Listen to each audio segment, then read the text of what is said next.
The joint session will come to order. The chair appoints as members of the committee on the part of the House to escort the President of the United States into the chamber. The gentleman from Louisiana, Mr. Scalise. The gentleman from Minnesota, Mr. Emmer. The gentlewoman from Michigan, Mrs. McClain. The gentleman from North Carolina, Mr. Hudson. The gentleman from Pennsylvania, Mr. Reschenthaler. The gentleman from Utah, Mr. Moore. The gentlewoman from Indiana, Mrs. Houchin. The gentleman from Oklahoma, Mr. Hearn. The gentleman from New York, Mr. Jeffries. The gentleman from California, Mr. Aguilar. The gentleman from California, Mr. Liu. The gentlewoman from Washington, Mrs. Delbene. The gentlewoman from Michigan, Mrs. Dingle. The President of the Senate, at the direction of that body, appoints the following senators as members of the committee on the part of the Senate to escort the President of the United States into the House chamber. The Senator from South Dakota, Mr. Thune. The Senator from Wyoming, Mr. Barrasso. The Senator from Arkansas, Mr. Cotton. The Senator from West Virginia, Mrs. Capito. The Senator from Oklahoma, Mr. Lankford. The Senator from South Carolina, Mr. Scott. The Senator from New York, Mr. Schumer. The Senator from Illinois, Mr. Durbin. And the Senator from Minnesota, Ms. Klobuchar. The members of the escort committee will exit the chamber through the lobby doors.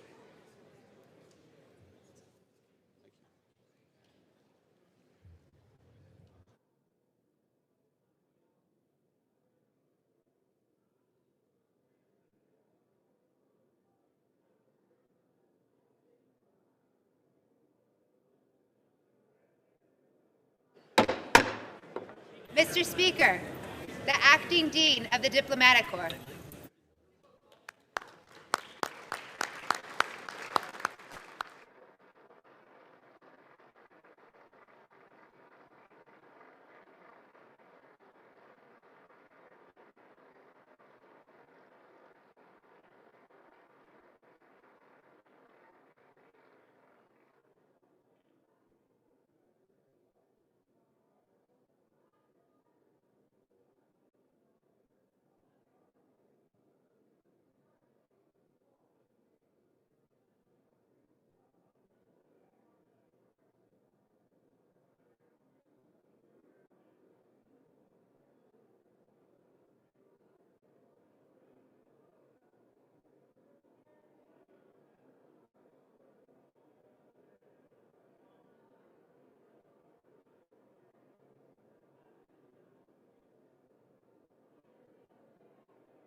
Justices of the Supreme Court.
Já foi direto?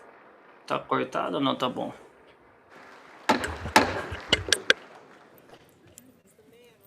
Mr. Speaker, the President's Cabinet.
Sim.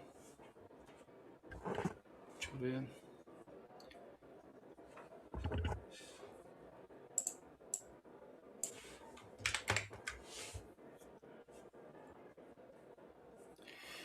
Vamos lá, pessoal. Boa noite, boa noite. Deixa eu falar bem rápido para vocês que já vai começar. A esposa do presidente tá aparecendo, a filha do presidente, o filho do presidente Donald Trump já tá aparecendo na tela aí. Então, vou falar super rápido para vocês. A gente vai tentar acompanhar o tempo todo aqui. Alguns momentos eu vou ter que sair, trabalho, então a gente vai misturando tudo aqui, só para vocês entenderem. Isso que vai acontecer agora, esse discurso, deixa eu até abaixar um pouquinho o volume aqui. O discurso que o Donald Trump vai fazer, ele tem uma semelhança um pouco, obviamente não dá nem para comparar com o Brasil. Toda vez que abre o legislativo, um presidente, isso é uma regra constitucional, tá? Uma base para as democracias que trabalham com Constituição. Com a Constituição, por exemplo, você tem a Constituição da Inglaterra, porque ela não tem um presidente. Então ela não tem essa ideia do poder executivo comparecer. É o primeiro-ministro, mas muda a estrutura e o formato como é. Então o Brasil adotou, tanto que se vocês analisarem a nossa Constituição do Brasil, ela é uma mistura um pouco simétrica. Ela pega algumas coisas da Constituição inglesa e muita coisa da Constituição americana, muita, mas muito. Especialmente o controle de constitucionalidade é bem americano em algumas situações, né? Beleza? Então, vamos lá, só para vocês entenderem. Então, Donald Trump vai fazer o que hoje? É a abertura, como se fosse a abertura do ano legislativo, né? Ele vai abrir e esse discurso que é chamado Discurso do Estado da União, o Donald Trump ele vai falar do passado e jogar para o futuro. Falar do passado como? Ele vai falar como, ó, tá passando o vice, né? O vice está aparecendo aí junto com o speaker, né? O Johnson da House, né? Que é seria a Câmara dos Deputados. Tá? O vice está aparecendo, para vocês entenderem qual a motivação que ele está ali, porque ele também é presidente do Senado nos Estados Unidos. Então, o presidente do Senado, ele é o vice-presidente. Vota? Não, no critério de desempate ele aparece, né? Mas, deixa lá, o Trump vai falar daqui a pouquinho, né? O Felipão até colocou aí pra gente no canal. Então, só para vocês entenderem, então ele vai passar o quê? O que ele fez no último ano de mandato? O que aconteceu, né? Do ano passado inteiro até agora.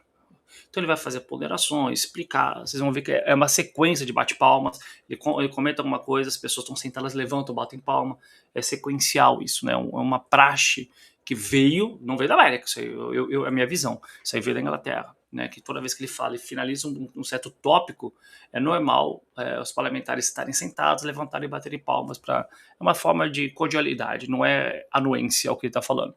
Então ele vai, ó, tanto que a Cissa tá no off aqui já colocando as coisas pra gente aqui, ó. Estou de olho para ver que se não vai estar, quem não vai estar lá hoje, né? Então ele vai fazer um resumo do último mandato dele, no último ano do passado. Vai falar, por exemplo, com certeza absoluta, ele vai falar da parte econômica, que ele conseguiu altos índices de economia. Vocês conhecem Donald Trump como vai ser. Da parte de imigração, eu acredito que ele vai focar bastante, e vai fazer uma espécie de projeção futura. O que ele deve, o que vai acontecer mais ou menos esse ano, tá? É uma espécie de projeção do que vem pela frente, tá? Então, o Donald Trump vai fazer mais ou menos assim esse ano. Nós vamos continuar com a imigração assim, assado. Temos 1 trilhão para a parte militar. Nossa ideia não é declarar guerra contra ninguém, mas não mexam com nossos interesses, né? Deve falar com certeza da Venezuela, né? Ele vai falar duas coisas. Primeiro, a parte de petróleo, que ele resolveu o problema da Venezuela. E segundo, com certeza, ele vai enaltecer o exército americano pela operação super bem sucedida, né? Assim, sucedido, eu digo do lado americano, 0 mortes, tudo bem organizado, né? Então essa parte ele deve focar muito, beleza? Te acompanhando, se a gente for vendo que tá entrando, quem a gente entra e vai passando para vocês, beleza? Mas eu vou tentar estar o máximo de tempo possível aqui explicando. Daqui a pouco eu paro, vou ter que fazer uma aula aqui, uma sequencial, depois eu volto de novo e tento ficar mais um pouquinho, beleza? Mas vou tirando todas as dúvidas se forem possíveis, tá? Se alguém tiver dúvida alguma coisa, é só mandar, tá? Manda à disposição total.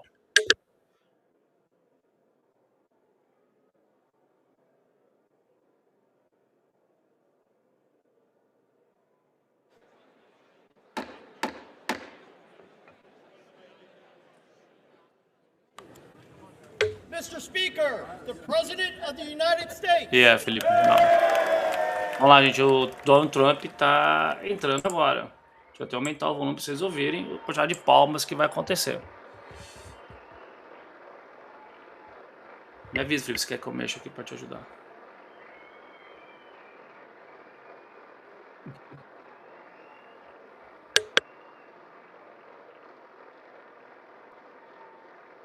Nos meus retornos, Felipe, estão todos ótimos aqui que eu tô olhando.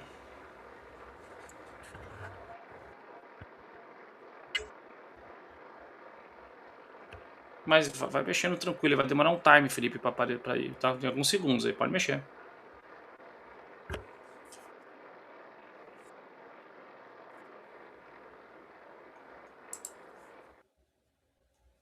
Aqui. Gente, só um segundo, o Felipe só tá consertando um negocinho, por isso que só tô eu aparecendo, mas vocês estão ouvindo o áudio por trás, o Donald Trump tá entrando, então esse pedacinho pequeno, que ele é super rápido, ele vai parar para cumprimentar todo mundo, então o Felipe só tá organizando o link que deu uma super leve quebrada, tá bom? Mas é super rápido, tá bom? Então já tá entrando. Então, resumindo aí, você sabe, Donald Trump vai passar hoje, ele vai passar hoje aí algumas... Deixa eu só baixar aqui.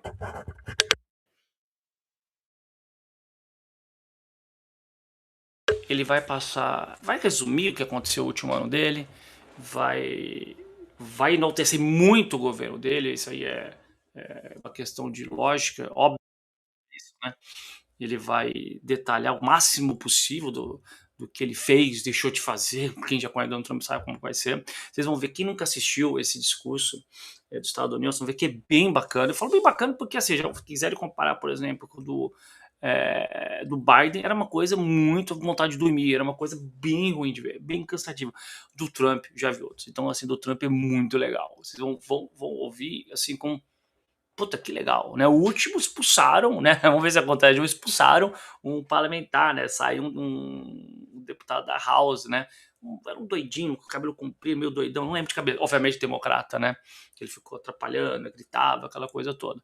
Ele foi expulso. Mas não sei se vai ser dessa vez, porque eu acho que tende ao pessoal ter um certo respeito. Normalmente o pessoal faz o quê? Na hora de bater as palmas, levantar, simplesmente fica quieto, né? Simplesmente não levanta, não faz nenhum tipo de movimentação, porque é indelicado, né? Porque assim, o presidente, ele não é um presidente do presidente do americano X, Y, Z, é presidente da América, né? Tanto democrata como republicano. Então acho que minimamente, eu acho que tem que exaltar e cumprimentar, né? Mas espera aí, opa, deixa eu ver aqui. Tem que decorar, como que é? Aqui, o canal do Penico. Pô, também deixa eu até colocar aqui. Ai, Jesus. Vamos lá, o Felipe já tá colocando a informação de novo. A gente tem que decorar a parede. Cara, não é parede não. É minha janelona aqui. Aí fechou porque tava dando reflexo. Janelona, beleza? Aí, obviamente, já entrou a foto, a câmera do Felipe toda preta, mas já vai entrar o sinal do Filipão aí. Vamos ver. Tá off, né? Mas ele acabou de passar no retorno. Provavelmente deu tudo errado. Deu tudo errado, mas já vai. Eu não sei. Deixa eu pegar aqui, peraí, gente, porque agora o negócio tumultuou tanto que eu que tenho que fazer a transmissão. Deixa eu ver se eu consigo. Deixa eu ver aqui. Deixa eu ver ter tempo. Só um segundo, pessoal. Vamos lá. Aquele negócio, como que é? Quem faz ao vivo. Espera um pouco, achei o link. Vamos rezar a glória do Senhor, que dê certo de transmitir. Só um segundo, vamos compartilhar o screen, né? É tela ou share screen só, né? Vamos ver se a gente consegue.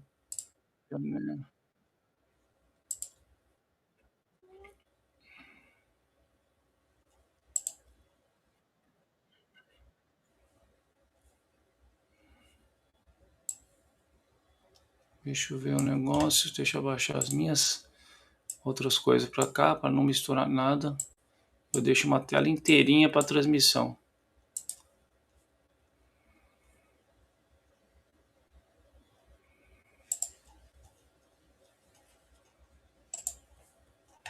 Vamos lá, gente, vamos ver se eu consigo agora. Aí, Felipe, só tem que mudar a posição, como é que eu mudo? Tô transmitindo já, Felipe. Só que não sei se eu tô conseguindo passar o áudio, tá?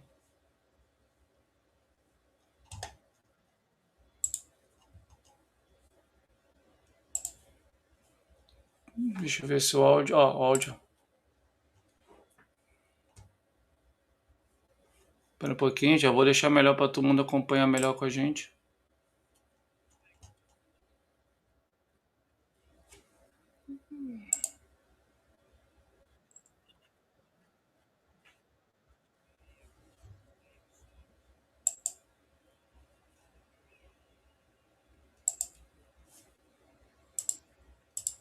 Não tem essa opção, Felipe. Ah, tem.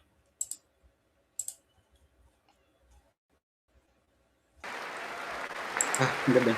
Pronto, vamos lá, querido. Já começou, agora tá transmitindo certinho, né? Para todo mundo, né? Fico super feliz. Se alguém puder só comentar aí para mim, me dá um alô, por favor. Second Lady of the United States. Tá cumprimentando a segunda dama, né?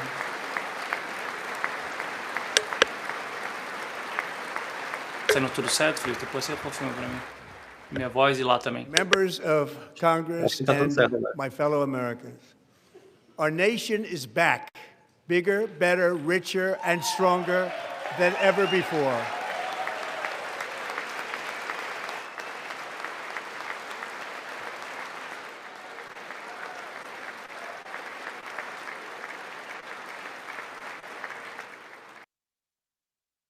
Less than 5 months from now, our country will celebrate an epic milestone in American history, the 250th anniversary of our glorious American independence.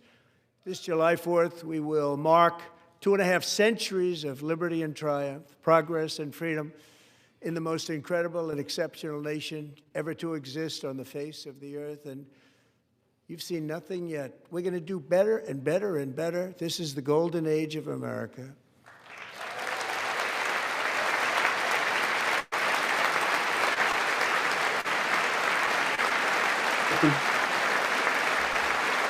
Não, por causa do frame. Você me ouve? Você me ouve? When I last spoke in this chamber 12 months Então, ago, I had just inherited a nation in crisis with a stagnant economy, inflation Não, at Deus, tem record que ativar o full levels, screen, cara, a isso é da wide tela. open border, horrendous recruitment for military and police.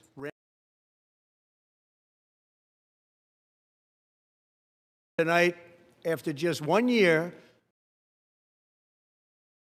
we have achieved a transformation like no one has ever seen before, and a turnaround for the ages. It is indeed a turnaround for the ages.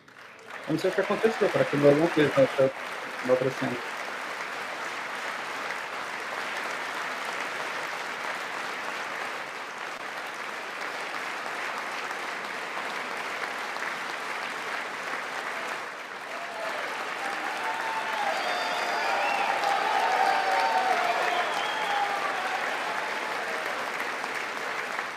And we will never go back to where we were just a very short time ago. We're not going back. Today, our border is secure.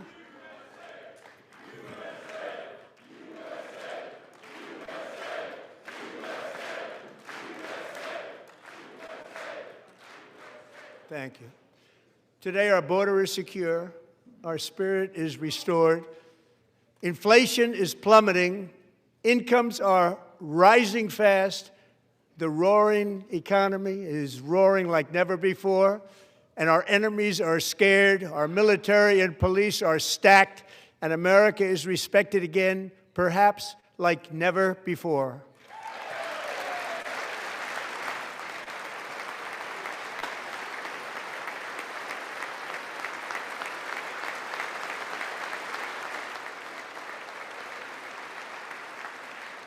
After 4 years in which millions and millions of illegal aliens poured across our borders, totally unvetted and unchecked, we now have the strongest and most secure border in American history by far.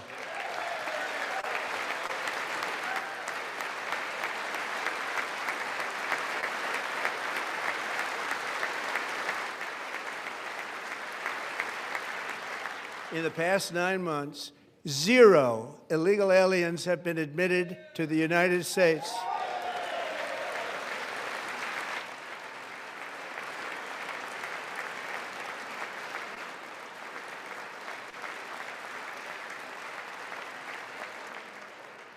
But we will always allow people to come in legally, people that will love our country and will work hard to maintain our country.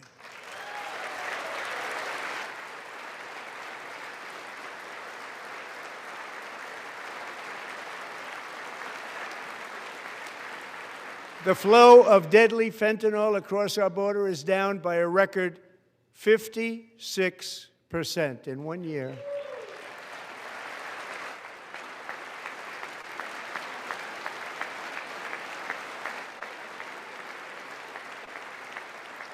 And last year, the murder rate saw its single largest decline in recorded history. This is the biggest decline, think of it, in recorded history, the lowest number in over 125 years, year 1900. In fact, substantially before my wonderful father, I had a wonderful father, Fred, before he was born, substantially before he was born. That's a long time ago. He wouldn't like me to say that, but that's a long time ago. The Biden administration and its allies in Congress gave us the worst inflation in the history of our country. But in 12 months, my administration has driven core inflation down to the lowest level in more than 5 years. And in the last 3 months of 2025, it was down to 1.7%.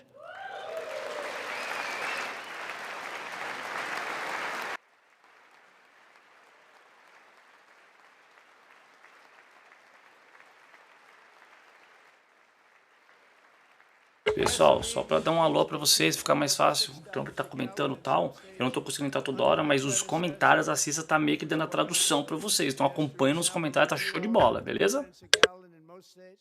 And in some places, $1.99 a gallon. And when I visited The great state of Iowa just a few weeks ago, I even saw $1.85 a gallon for gasoline.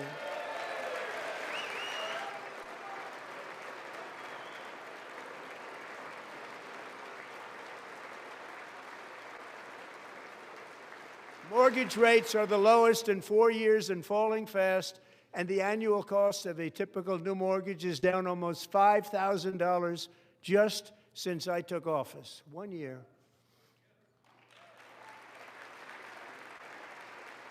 And low interest rates will solve the Biden-created housing problem while at the same time protecting the values of those people who already own a house that really feel rich for the first time in their lives. We want to protect those values. We want to keep those values up. We're going to do both. And we are going to keep it that way. The stock market has set 53 all-time record highs since the election. Think of that, 1 year. Boosting pensions, 401ks, and retirement accounts for the millions and millions of Americans. They're all gaining. Everybody's up, way up. In 4 long years, the last administration got less than $1 trillion in new investment in the United States. And when I say less, substantially less. In 12 months, I secured commitments for more than $18 trillion pouring in from all over the globe.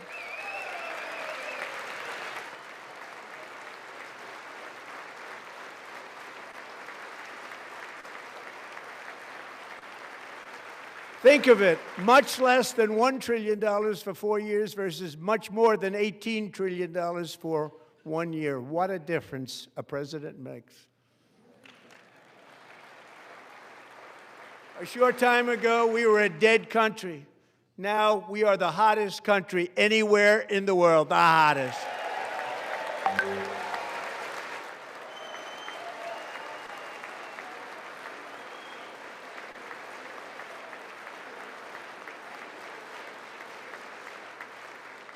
As thousands of new businesses are forming in factories, plants, and laboratories are being built, we have added 70,000 new construction jobs in just a very short period of time. It's getting bigger and bigger and stronger.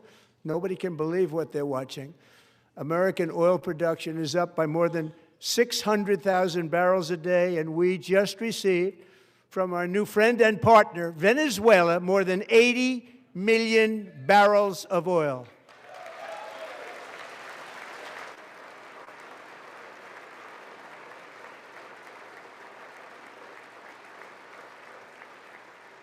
American natural gas production is at an all-time high because I kept my promise to drill, baby, drill.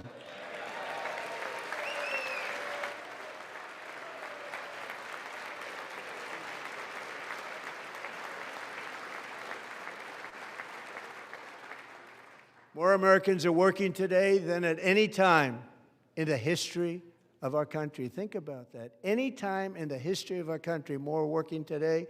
And 100% of all jobs created under my administration have been in the private sector.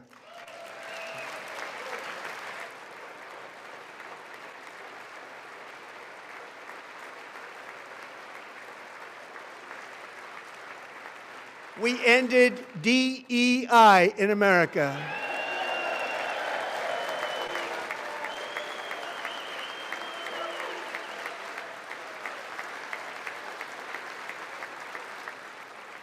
We cut a record number of job-killing regulations, and in 1 year we have lifted 2.4 million Americans, a record, off of food stamps.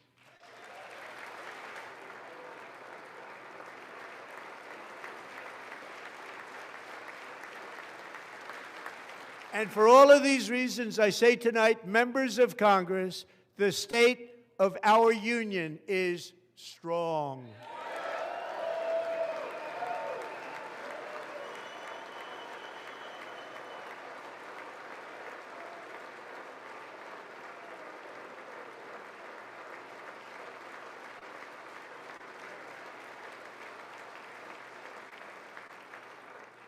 Our country is winning again. In fact, we're winning so much that we really don't know what to do about it. People are asking me, please, please, please, Mr. President, we're winning too much. We can't take it anymore. We're not used to winning in our country. Until you came along, we're just always losing, but now we're winning too much. And I say, no, no, no, you're going to win again. You're going to win big. You're going to win bigger than ever. And to prove that point, here with us tonight is a group of winners who just made the entire nation proud. The men's gold medal Olympic hockey team. Come on in.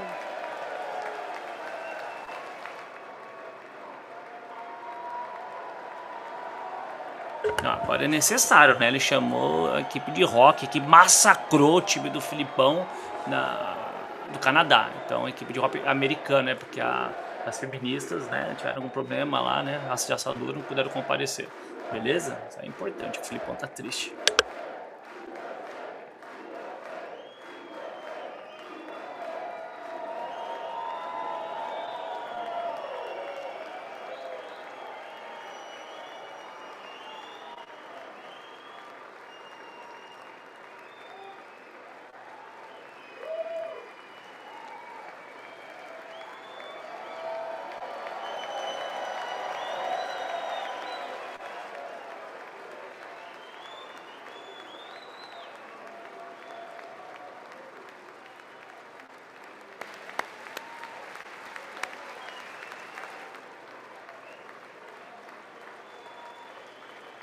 Go ahead.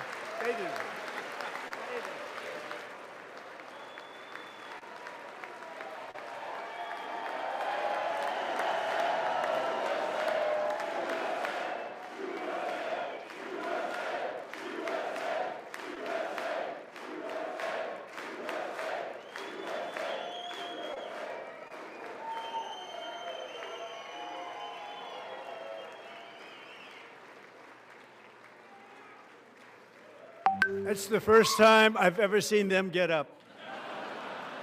And actually, not all of them did get up. But they beat a fantastic Canadian team in overtime, as everybody saw, as did the American women who will soon be coming to the White House.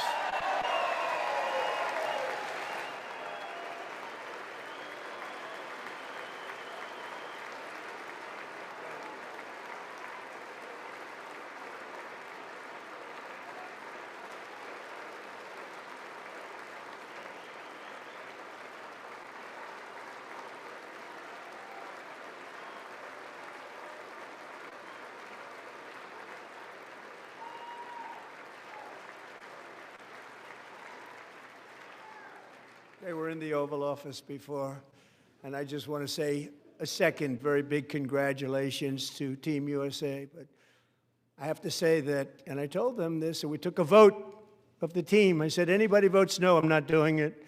So they stood there, and they weren't about to say no, because I've never seen a goaltender play as well as goalie Connor Hellebuck.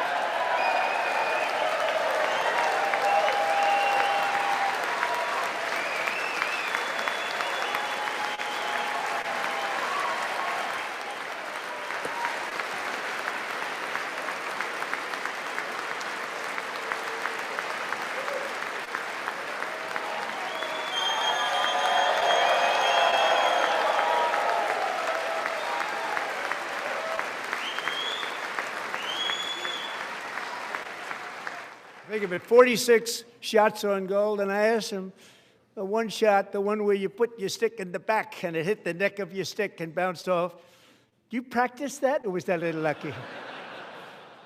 He refused to answer that question.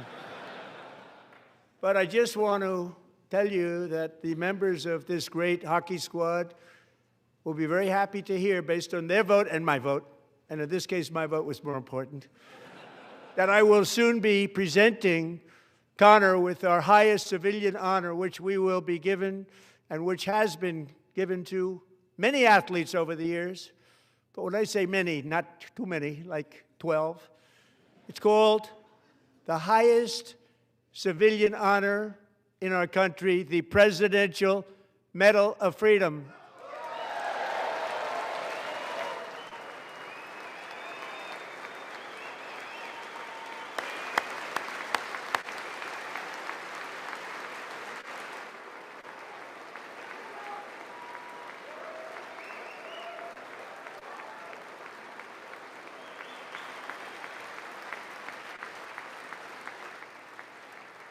Great athletes have gotten that, very great, the best, and I thought he deserved it. And I did take a vote, every single one of them. I said, I'm not giving it if anybody goes no, and every single one of them rapidly put up their hand.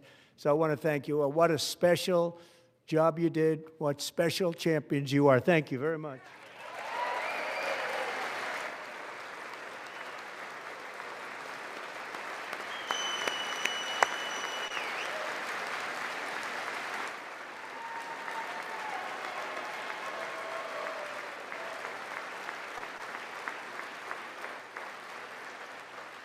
I'm also pleased to say that the next time the Olympic torch is lit, it will be here in America for the 2028 Olympics, and it's the summer version right in Los Angeles. We're going to do a good job in Los Angeles.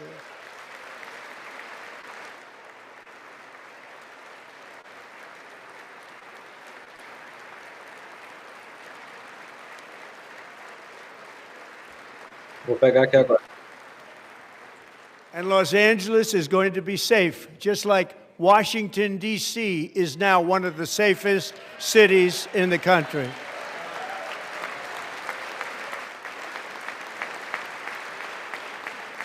And this year, and I must say I got them both.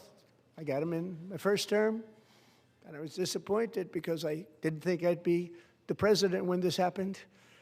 But strange things took place. And now I've got them because I got the Olympics and I got the 2026 FIFA World Cup, and I wanted to claim the 250th, but I didn't get away with that one. I couldn't claim that one for myself. But we're getting the World Cup, so we have the World Cup and the Olympics coming, and that is exciting news.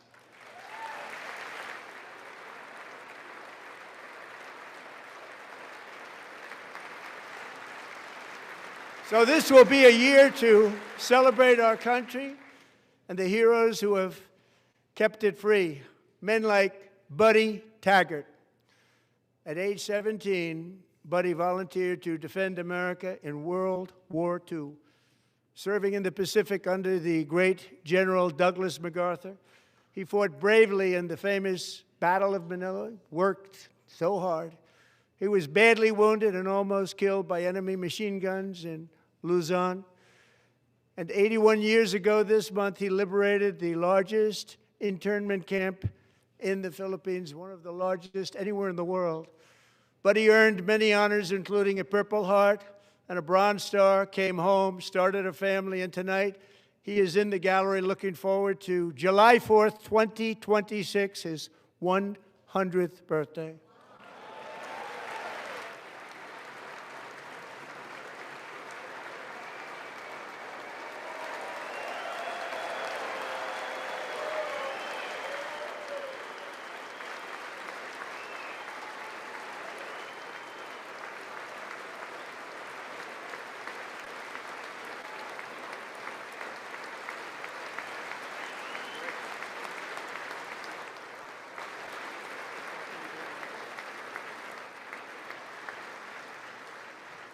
So, Buddy, you're a brave man, and we salute you. Even in times of challenge, setback, and immense heartache, the spirit of 1776 has always shone through very brightly. It was July 4th of last year when floodwaters tore through a girls' summer camp in Central Texas, one of the worst things I've ever seen. I was there, rising 26 feet in the matter of minutes, tragically claiming many, many lives. You all remember that one. As the waters threatened to sweep her away, 11-year-old Millie Kate McClelland closed her eyes and prayed to God. She thought she was going to die.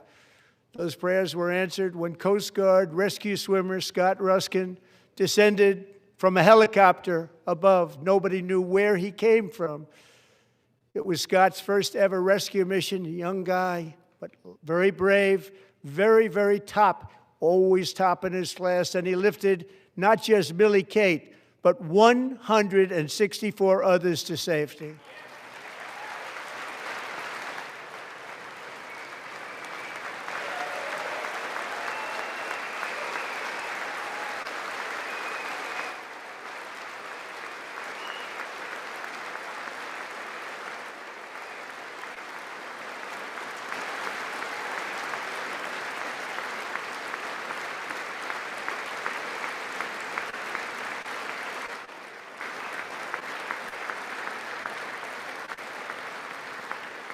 People watched Scott from a distance, and they couldn't believe what they were seeing. The winds were blowing, the rain was pouring, everything was going, and that rapid water, nobody's ever seen anything like it. They said, wow, that's something.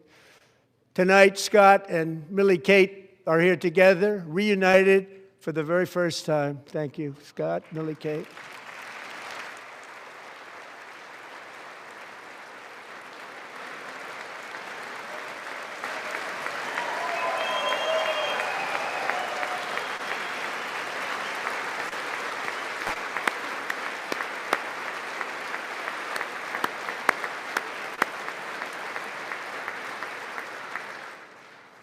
And Petty Officer Ruskin, I'm pleased to inform you that I am now awarding you the Legion of Merit for extraordinary heroism, which is what it was, extraordinary heroism. Thank you.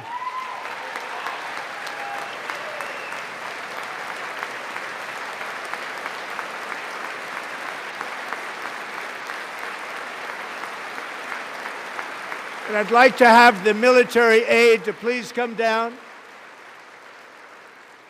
and take care of the service. Military aide, thank you very much. Take care of that very important service. Thank you very much. From 1776 to today, every generation of Americans has stepped forward to defend life, liberty, and the pursuit of happiness. And they're really doing it for the next generation. But now it's our turn. Together we're building a nation where every child has the chance to reach higher and go further, where government answers to the people, not the powerful, and where the interests of hardworking American citizens are always our first and ultimate concern. That is the debt we owe to the heroes who came before us, and that is the promise we must keep to America for our 250th year. Last year, I urged this Congress to begin the mission by passing the largest tax cuts in American history, and our Republican majorities delivered so beautifully. Thank you, Republicans.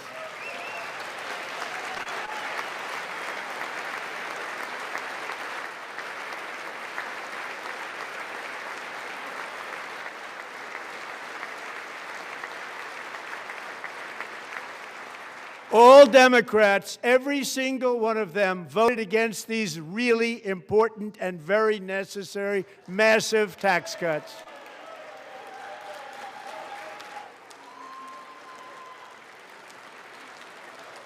They wanted large-scale tax increases to hurt the people instead.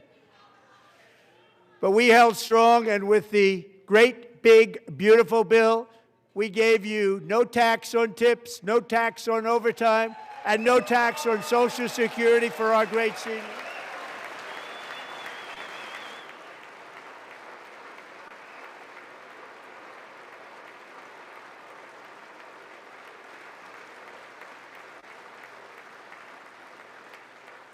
And we also made interest on auto loans tax deductible the first time, but only if the car is made in America.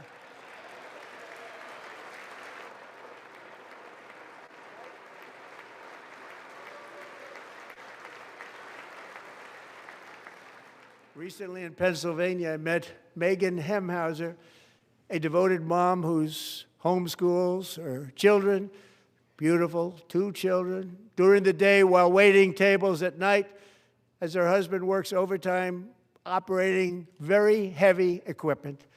Megan is here this evening, and she's happy to tell you that she is so much richer because with no tax on tips, no tax on overtime, and our expanded child tax credit done again by Republicans, Megan and her husband will take home more than $5,000 extra just for the year, cutting her tax bill in more than half.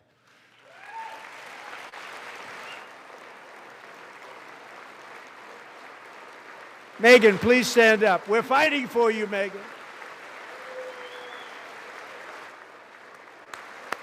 Thank you, Megan. Thank you, Megan. We're fighting for you, Megan. Under our bill, parents like Megan can also activate their children's brand new Trump accounts. And I didn't name it. I did not name it. I did not name that.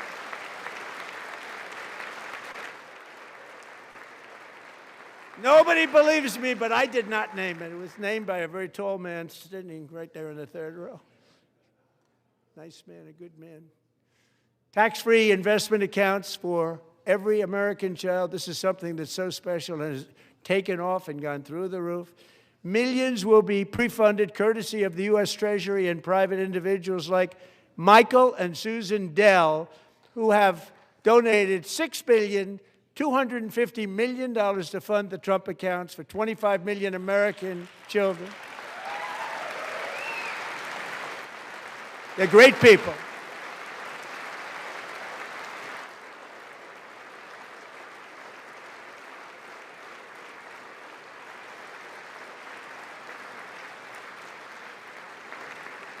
You know, I asked Michael Dell, how do you make all that money? He said, well, I just sat on my dorm in school, and I made computers, and I'd sell them to people. And I just kept selling and selling and selling, and pretty amazing story. That's called the American dream. He sold a lot of computers, a lot of those laptops, so I congratulate him on that, but I really thank him and Susan, as well as others like Brad Gerstner, a very tremendous guy. He was behind it right from the beginning. Brad Gerstner. Thank you, Brad.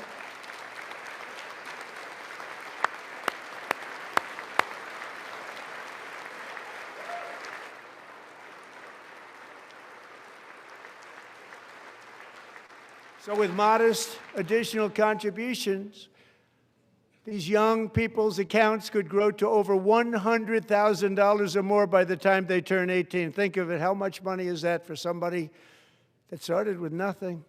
Over 100,000, could be much more than that. To make this investment in our children's future, go to trumpaccounts.gov, trumpaccounts.gov. And a lot of people are doing it. It's setting every record in the book. It's popular. They knew what it was going to take. I'm so proud of them. I'm so proud of the people that got it started. And now it's just taken off. One of the primary reasons for our country's stunning economic turnaround, the biggest in history, where the Dow Jones broke 50,000 4 years ahead of schedule, and the S&P hit 7,000, where it wasn't supposed to do it for many years, were tariffs.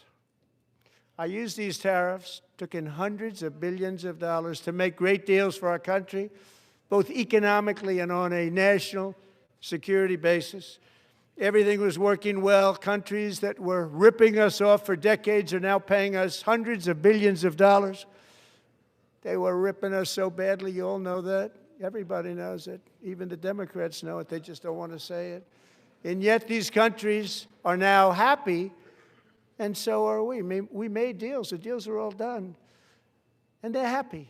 They're not making money like they used to, but we're making a lot of money.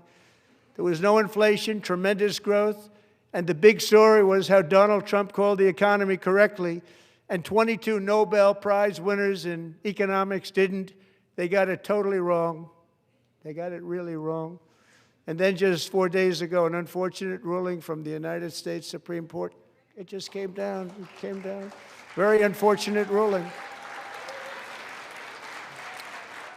But the good news is that almost all countries and corporations want to keep the deal that they already made, right, Scott?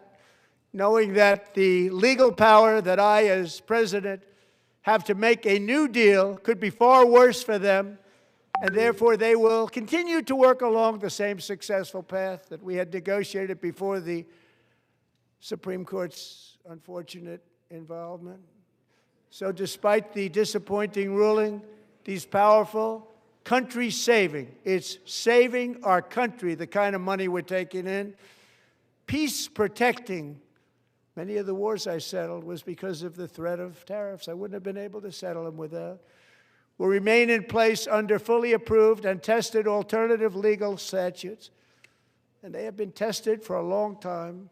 They're a little more complex, but they're actually probably better, leading to a solution that will be even stronger than before. Congressional action will not be necessary. It's already time-tested and approved. And as time goes by, I believe the tariffs paid for by foreign countries will, like in the past, substantially replace the modern-day system of income tax, taking a great financial burden off the people that I love.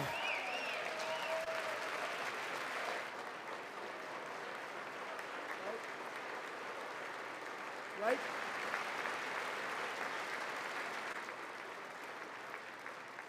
Moving forward, factories, jobs, investment, and trillions of dollars will continue pouring into the United States of America because we finally have a president who puts America first. I put America first.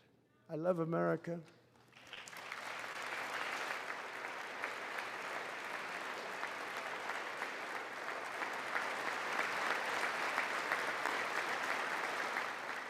For decades before I came along, we had the exact opposite.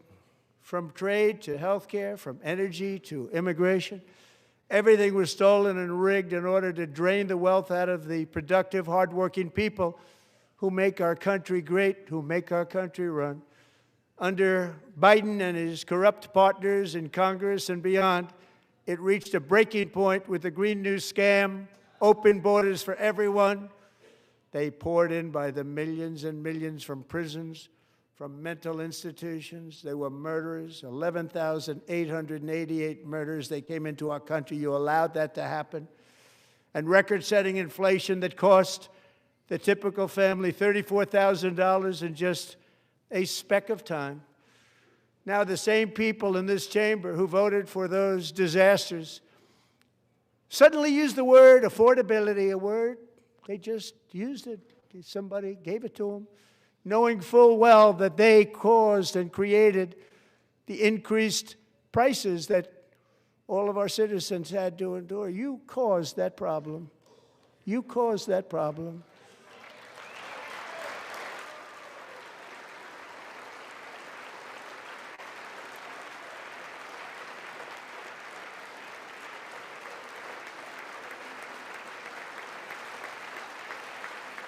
They knew their statements were a lie. They knew it. They knew their statements were a dirty, rotten lie. Their policies created the high prices. Our policies are rapidly ending them. We are doing really well. Those prices are plummeting downward.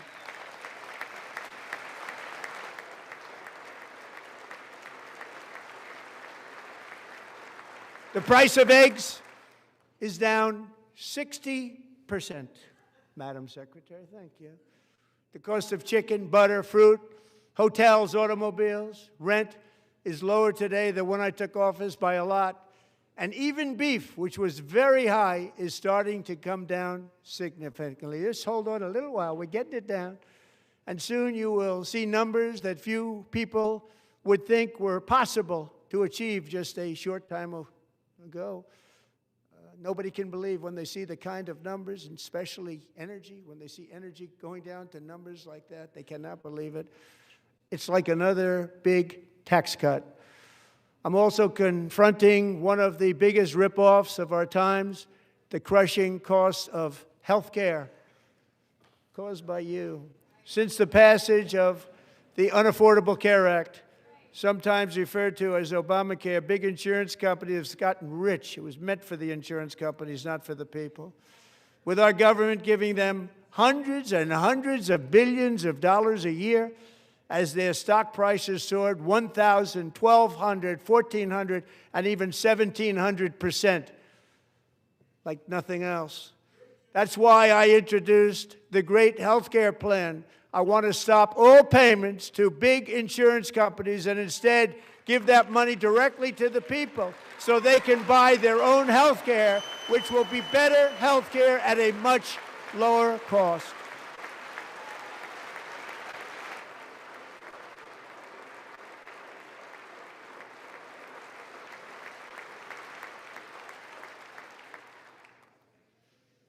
In addition, my plan requires maximum price transparency. That's a big deal. Sounds so simple, so big. And I did that in my first term, and the Democrats immediately terminated it with full knowledge that they were doing a very bad thing for the people. Costs were going to go way up, and that's what happened, and now I'm bringing them way down on health care and everything else. I'm also ending the wildly inflated cost of prescription drugs like has never happened before.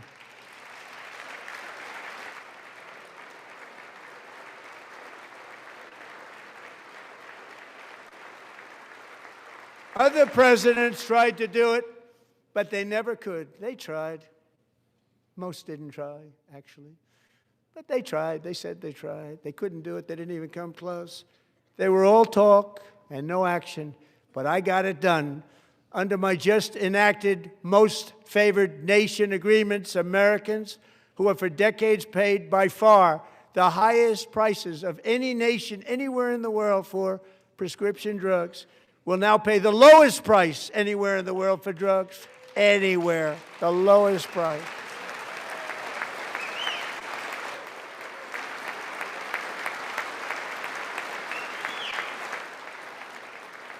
So in my first year of the second term, should be in my third term, but strange things happen. I took prescription drugs, a very big part of health care, from the highest price in the entire world to the lowest. That's a big achievement. The result is price differences of 300, 400, 500, 600% and more, all available right now at a new website called TrumpRx.gov. And I didn't name that one either, by the way.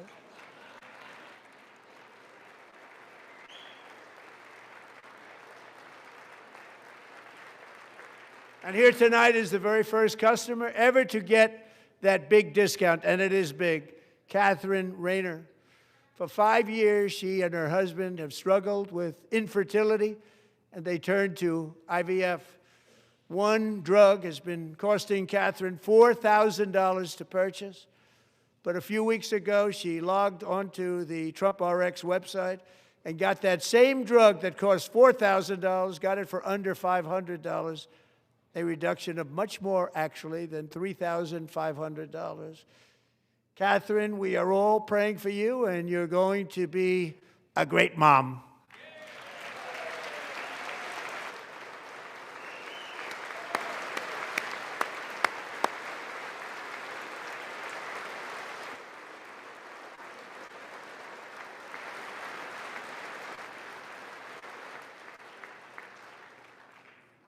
So now I'm calling on Congress to codify my most favored nation program into law. Now, the one thing, I'm not sure it matters because it's going to be very hard for somebody that comes along after me to say, let's raise drug prices by 700 or 800%.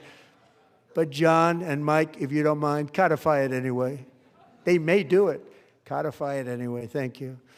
Many Americans are also concerned that energy demand from AI data centers could unfairly drive up their electric utility bills. Tonight, I'm pleased to announce that I have negotiated the new Ratepayer Protection Pledge. You know what that is? We're telling the major tech companies that they have the obligation to provide for their own power needs. They can build their own power plants as part of their factory so that no one's prices will go up. And in many cases, prices of electricity will go down for the community and very substantially down. This is a unique strategy never used in this country before. We have an old grid. It could never handle the kind of numbers, the amount of electricity that's needed. So I'm telling them they can build their own plant. They're going to produce their own electricity. It will ensure the company's ability to get electricity while at the same time lowering prices of electricity for you, and could be very substantial for all of you cities and towns. You're going to see some good things happen over the next number of years. Another pillar of the American dream that has been under attack is home ownership. With us tonight is Rachel Wiggins, a mom of two from Houston. She placed bids on 20 homes and lost all of those bids to gigantic investment firms that bypassed inspection, paid all cash, and turned those houses into rentals, stealing away her American dream. She was devastated. Stories like this are why last month I signed executive order to ban large Wall Street investment firms from buying up in the thousands single-family homes.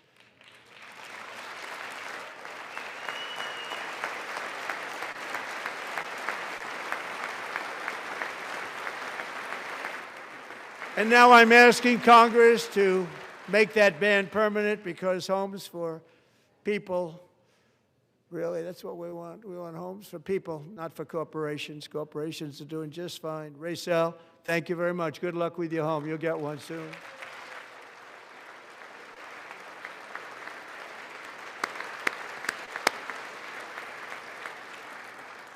We're also working to make it easier for Americans to save for retirement. And under this administration, we will always protect Social Security and Medicare. They are not protecting it for our seniors. We will always protect Social Security, Medicare, Medicaid.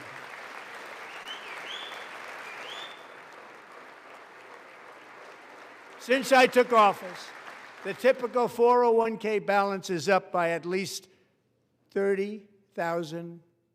That's a lot of money.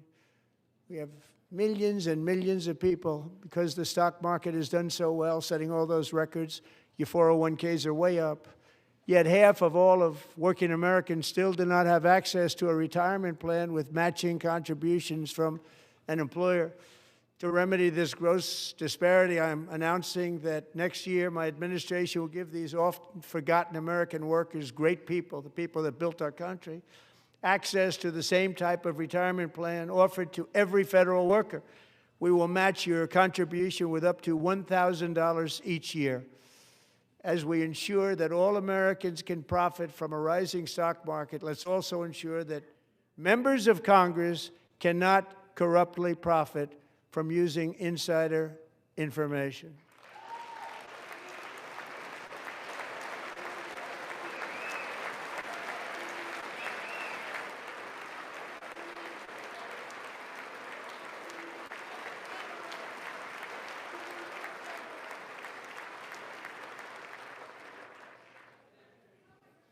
They stood up for that. I can't believe it. I can't believe it. Did Nancy Pelosi stand up if she's here? Doubt it. Pass the Stop Insider Trading Act without delay.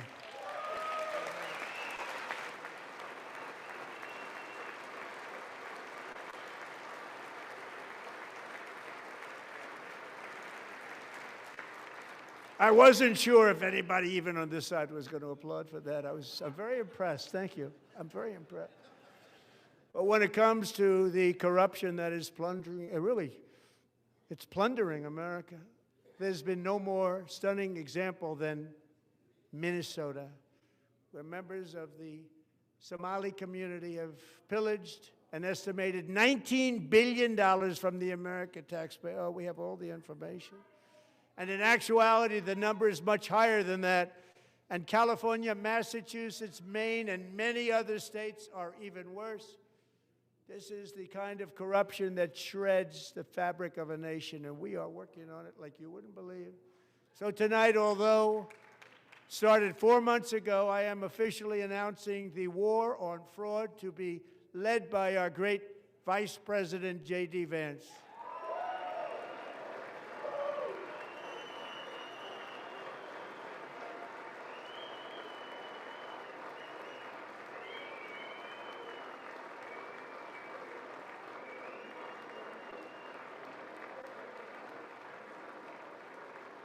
He'll get it done. Find enough of that fraud, we will actually have a balanced budget overnight. It'll go very quickly. That's the kind of money you're talking about. We'll balance our budget. The Somali pirates who ransacked Minnesota remind us that there are large parts of the world where corruption and lawlessness are the norm, not the exception. Importing these cultures through unrestricted immigration and open borders brings those problems right here to the USA. And it is the American people who pay the price in higher medical bills, car insurance rates, rent, taxes, and perhaps most importantly, crime. We will take care of this problem. We're going to take care of this problem. We are not playing games. Delilah.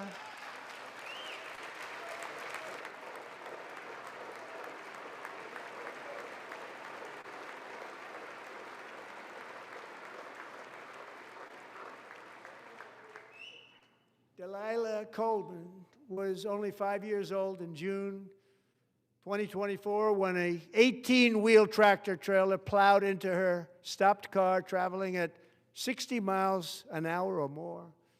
The driver was an illegal alien let in by Joe Biden and given a commercial driver's license by open borders politicians in California.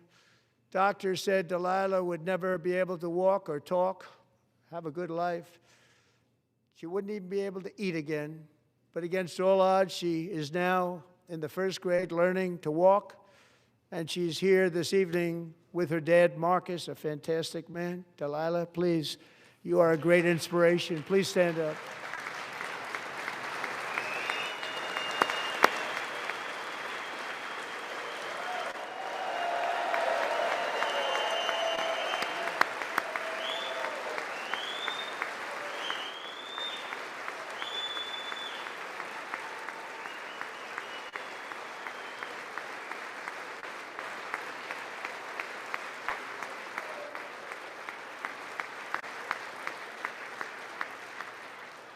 Thank you, Delilah.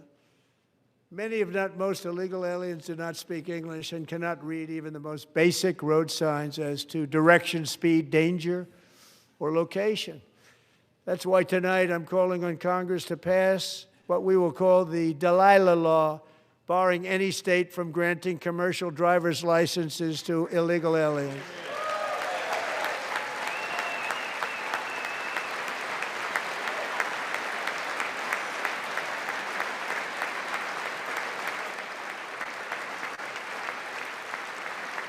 And yesterday, as you probably saw at the White House, I hosted a ceremony with Americans who lost their treasured loved ones to the scourge of illegal immigration. People came into our country, how we allowed this to happen with our open borders. These are the angel moms and families that for decades our government betrayed and our media totally ignored. It was terrible. Hard to believe, actually.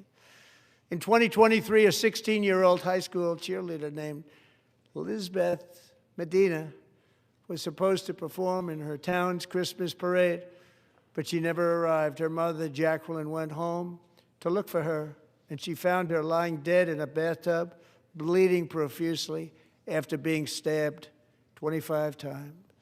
Elizabeth's killer was a previously arrested illegal alien who had broken in and brutally extinguished the brightest light in her family's life, violently and viciously. Her heartbroken mother is in the gallery to remind everyone in this chamber exactly why we are deporting illegal alien criminals to our country at record numbers, and we're getting them the hell out of here fast. We don't want them.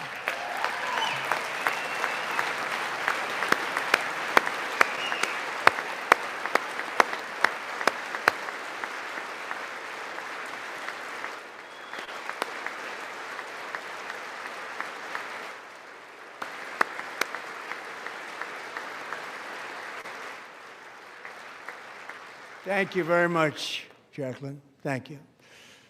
We can never forget that many in this room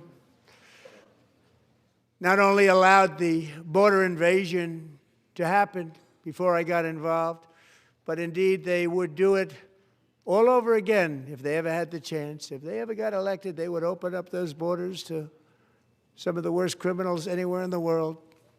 The only thing standing between Americans and a wide open border right now is President Donald J. Trump and our great Republican patriots in Congress. Thank you. Thank you.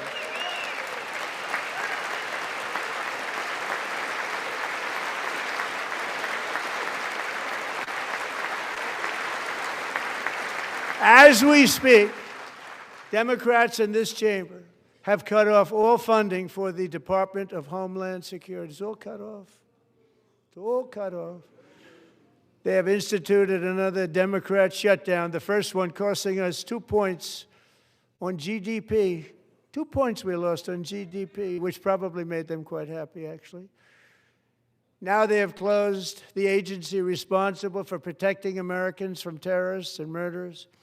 Tonight I'm demanding the full and immediate restoration of all funding for the border security, homeland security of the United States, and also for helping people clean up their snow.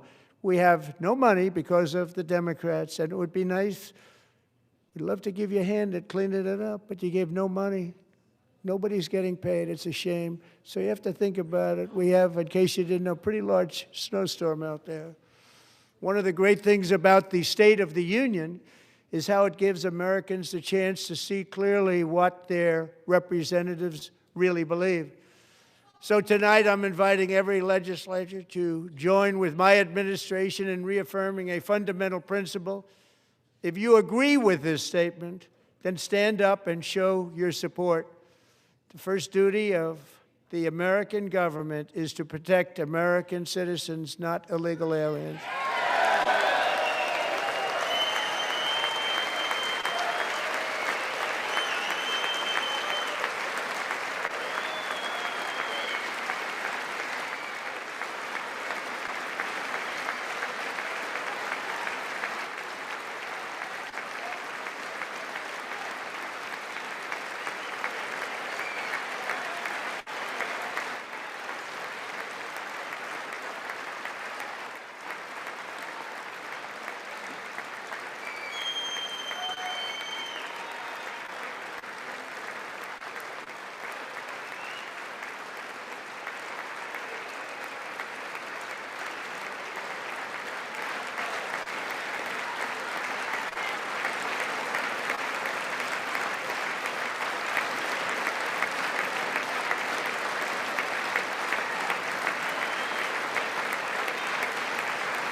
Isn't that a shame? You should be ashamed of yourself not standing up.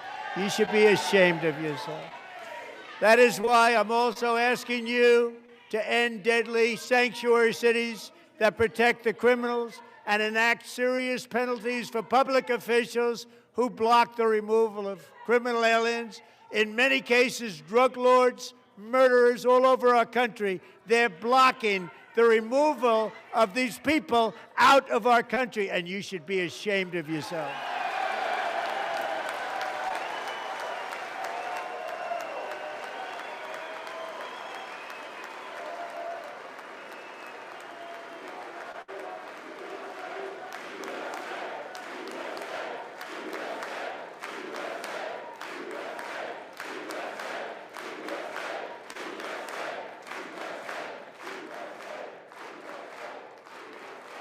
And perhaps most importantly, I'm asking you to approve the Save America Act.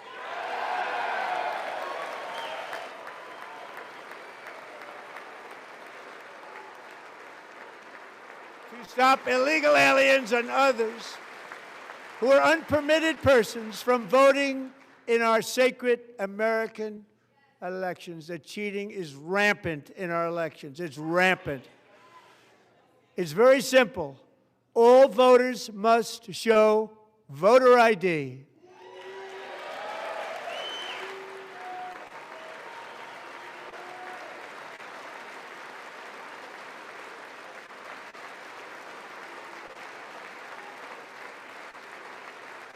All voters must show proof of citizenship in order to vote.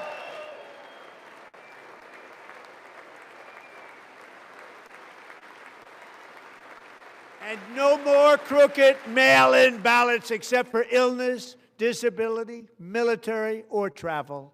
None. And this should be an easy one. And by the way, it's polling at 89%, including Democrats, 89%.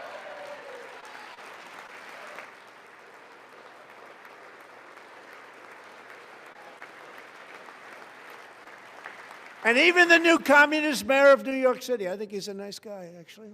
Speak to him a lot. Bad policy, but nice guy. Just said they want people to shovel snow. They got hit hard.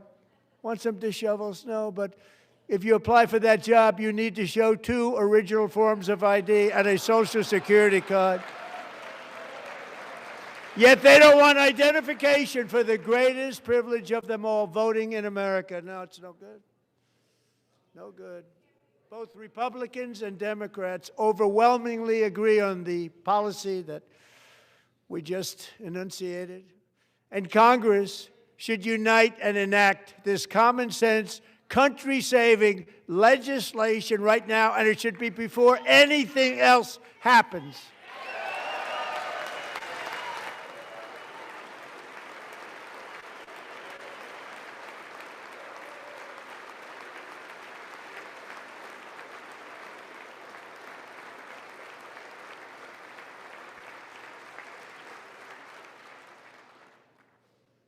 And the reason they don't want to do it, why would anybody not want voter ID? One reason, because they want to cheat. There's only one reason. They make up all excuses. They say it's racist. They come up with things you almost say, what imagination they have. They want to cheat. They have cheated. And their policy is so bad that the only way they can get elected is to cheat. And we're going to stop it. We have to stop it, John.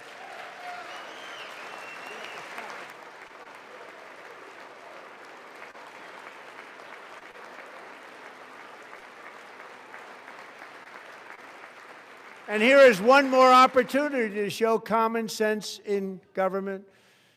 In the gallery tonight are Sage Blair and her mother, Michelle.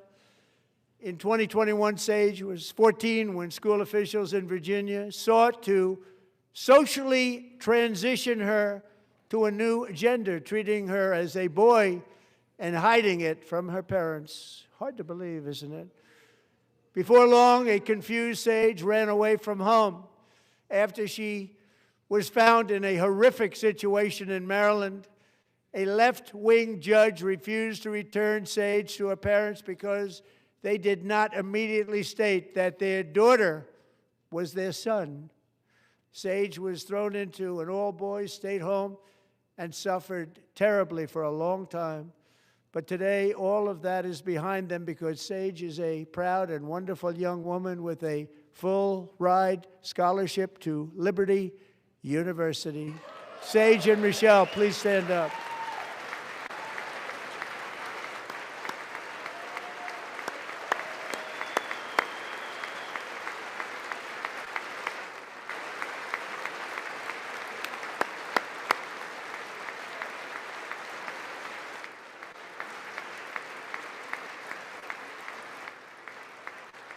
And thank you for your great bravery. And who can believe that we're even speaking about things like this? 15 years ago, if somebody was up here and said that, they'd say, what's wrong with him? But now we have to say it because it's going on all over numerous states without even telling the parents. But surely we can all agree no state can be allowed to rip children from their parents' arms and transition them to a new gender against the parents' will. Who would believe that we're even talking about this? We must ban it, and we must ban it immediately.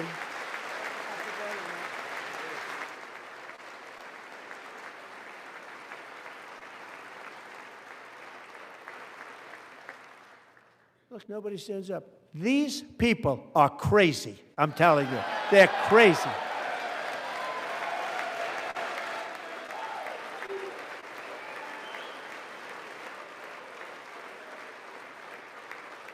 Amazing, incredible.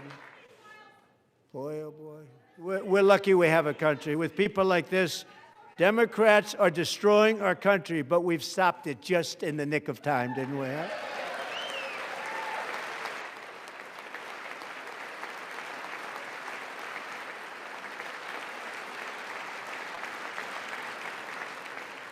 No one cares more about protecting America's youth than our wonderful First Lady, now a movie star. She's a movie star. Can you believe it?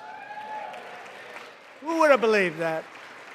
Over the past year, she has had an incredible impact championing AI legislation, advancing a landmark executive order on foster care, and helping secure $30 million to launch the Melania Trump Foster Youth to Independence Initiative. It's a tremendous, really a tremendous thing that happened and had a lot of bipartisan support. She gets much better bipartisan support than I do. I get none. She gets a lot. Someday you're going to have to tell me how you did that. And students and educators in every state have joined the First Lady's efforts in the presidential AI challenge, keeping America's next generation positioned to succeed and strongly succeed in the future. Tonight, we welcome two young people whose lives reflect the First Lady's impact, Sierra Burns and Everest Nevermont. Thank you both, and Melania, thank you. I know how hard you worked on it. Thank you very much.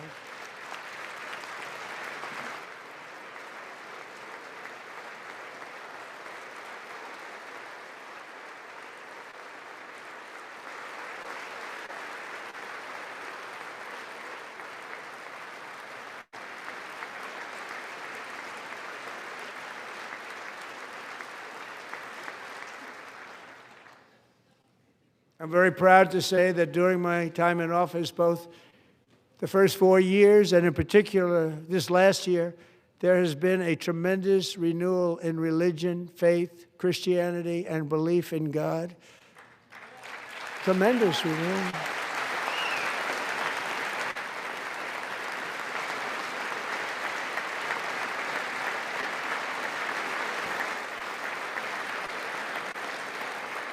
This is especially true among young people, and a big part of that had to do with my great friend, Charlie Kirk, a great guy, great man.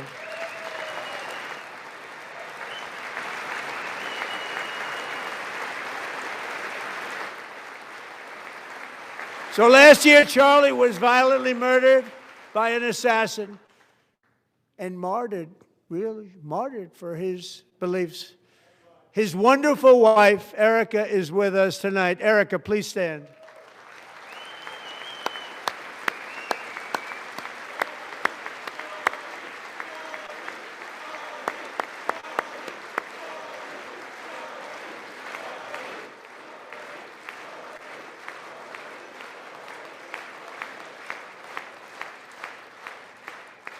Thank you, Erica.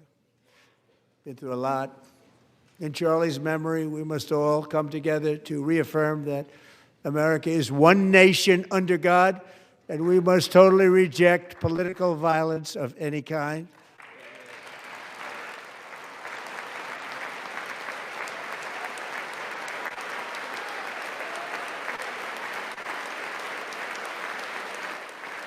We love religion, and we love bringing it back, and it's coming back at levels that nobody actually thought possible. It's really a beautiful thing to see. Above all, unleashing America's promise requires keeping our communities safe. We have made incredible strides, yet dangerous repeat offenders continue to be released by pro-crime Democrat politicians again and again. We are honored to be joined tonight by a woman who's been through hell, Anya Zarutska.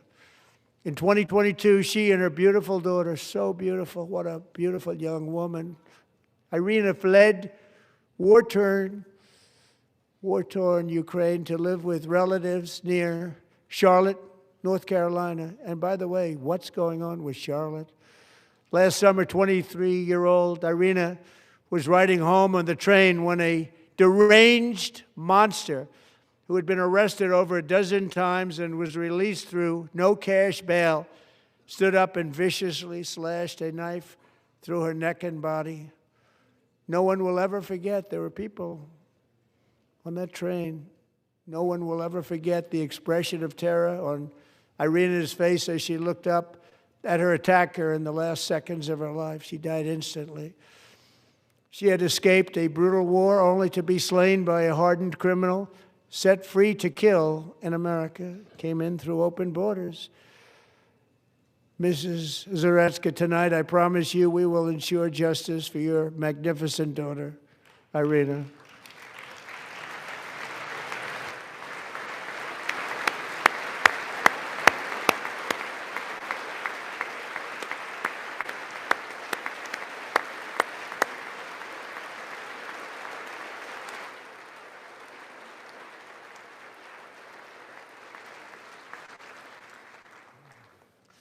How do you not stand? How do you not stand? I'm asking this Congress to pass tough legislation to ensure that violent and dangerous repeat offenders are put behind bars, and importantly, that they stay there.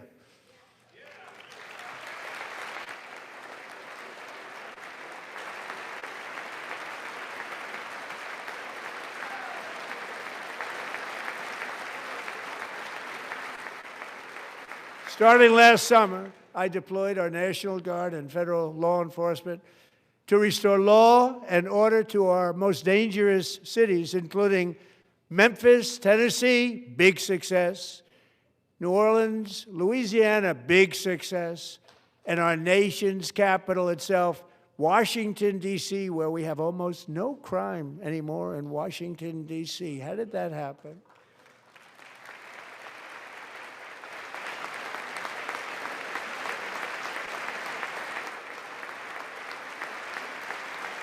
In fact, crime in Washington is now at the lowest level ever recorded, and murders in D.C. this January were down close to 100% from a year ago.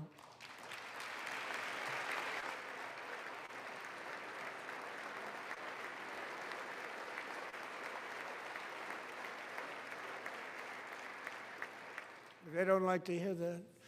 One of sick people, one of the brave service members who helped achieve this stunning turnaround was 20-year-old West Virginia Army National Guard Specialist Sarah Beckstrom. After a 4-month deployment, she voluntarily extended her service, and her rank was going to be lifted. She was doing so well. They were so proud of her. But the very next day, she was on patrol near the White House when she was ambushed and shot in the head by a terrorist monster from Afghanistan. Shouldn't have been in our country. And all because she wore the uniform of our nation, she was shot. He traveled here because he didn't like people wearing our uniform. He was sick and deranged, shouldn't have been in our country. Sarah Beckstrom died in order to defend our capital, and we are honored to be joined by her wonderful parents, Gary and Evalie. Your daughter was a true American patriot, and she will be greatly missed. She was a great person. I saw reports on her. They've never seen anything like it.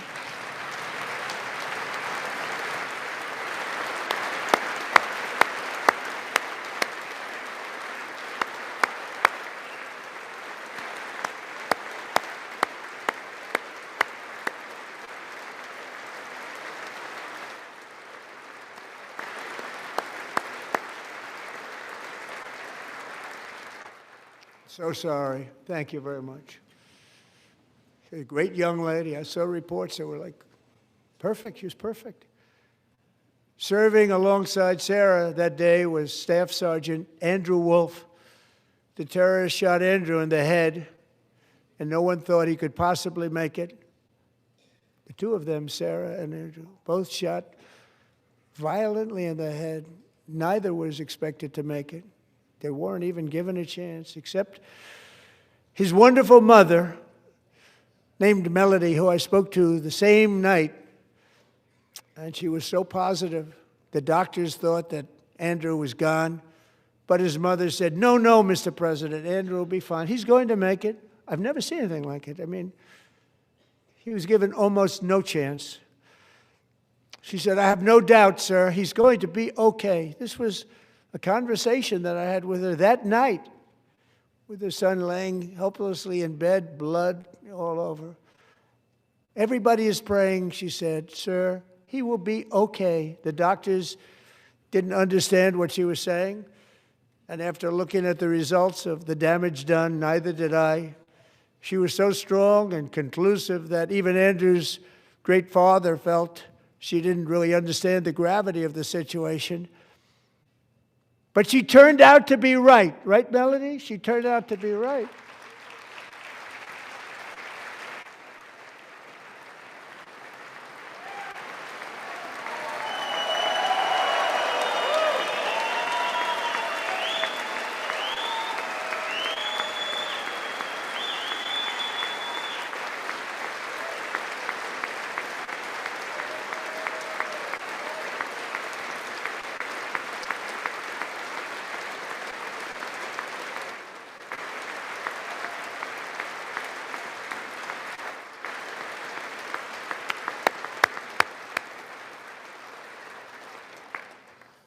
Amazing, actually. I said, where does this woman come from? She's the most positive person I've ever met. With God's help, Andrew has battled back from the edge of death, and we're talking about the edge of death, on his way to a miraculous recovery. He's got a little work to do, but he's doing great. Nice to see you. He's a good-looking guy. Nice to see you. Thanks, Andrew. Thank you very much.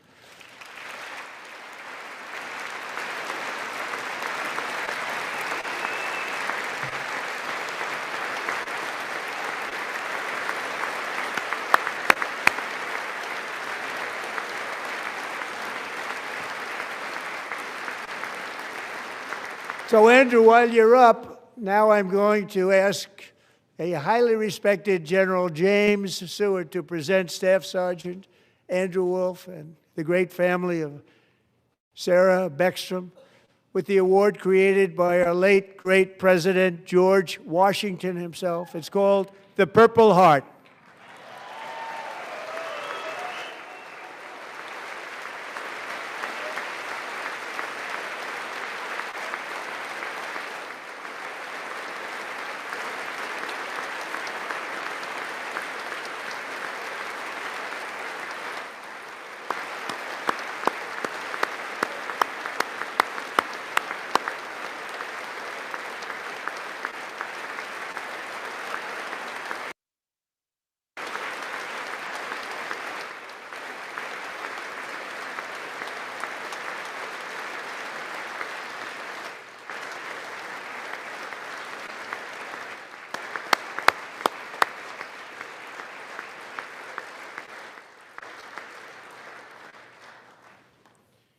We love you all.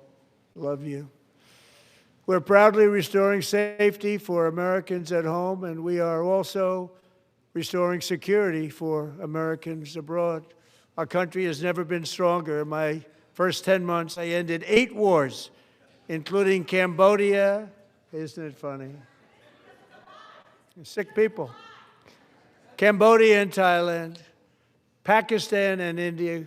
Would have been a nuclear war. 35 million people said the Prime Minister of Pakistan would have died if it were not for my involvement. Kosovo and Serbia, Israel and Iran, Egypt and Ethiopia, Armenia and Azerbaijan, the Congo and Rwanda, and of course the war in Gaza, which proceeds at a very low level. It's just about there. And I want to thank Steve Witkoff and Jared Kushner for your help. Thank you, Steve. Thank you, Jared.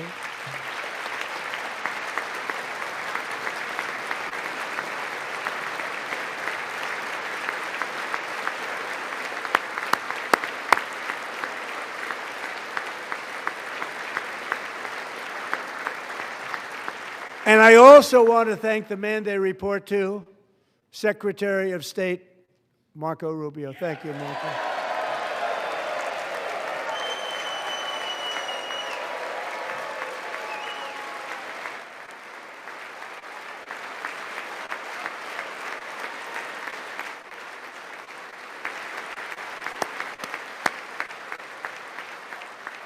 People like you.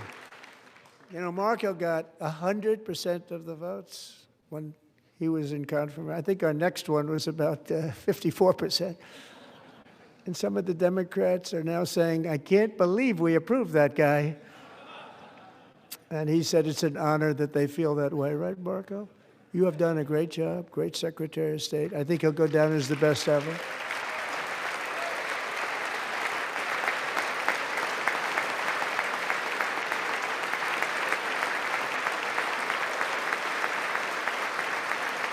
Under the ceasefire I negotiated, every single hostage, both living and dead, has been returned home. Can you believe that?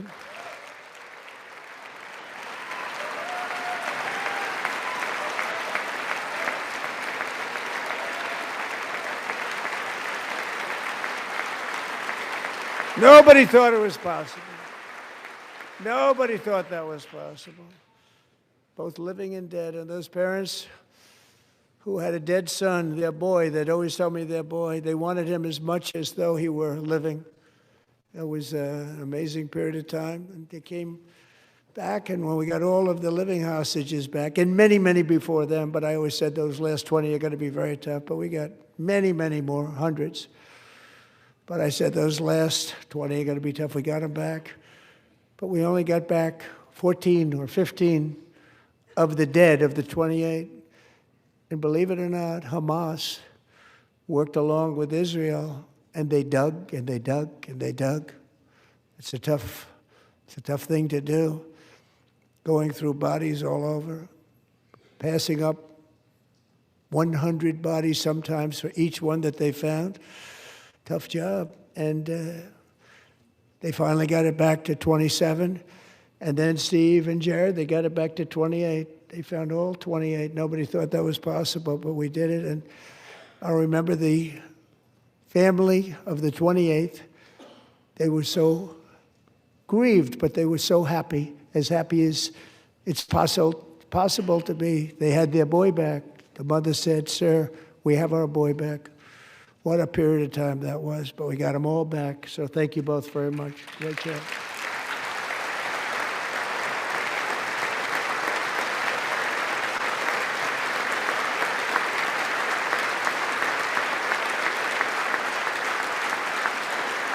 And we're working very hard to end the 9th war, the killing and slaughter between Russia and Ukraine, where 25,000 soldiers are dying each and every month. Think of that, 25,000 soldiers are dying a month. A war which would have never happened if I were president, would have never happened. As president, I will make peace wherever I can, but I will never hesitate to confront threats to America wherever we must. That's why in a breakthrough operation last June, the United States military obliterated Iran's nuclear weapons program with an attack on Iranian soil known as Operation Midnight Hammer.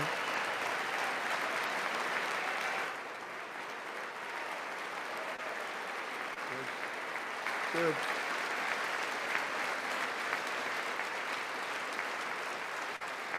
For decades, it had been the policy of the United States never to allow Iran to obtain a nuclear weapon. Many decades. Since they seized control of that proud nation 47 years ago, the regime and its murderous proxies have spread nothing but terrorism and death and hate. They've killed and maimed thousands of American service members and hundreds of thousands and even millions of people with what's called roadside bombs. They were the kings of the roadside bomb. And we took out Soleimani. I did that during my first term. Had a huge impact. He was the father of the roadside bomb.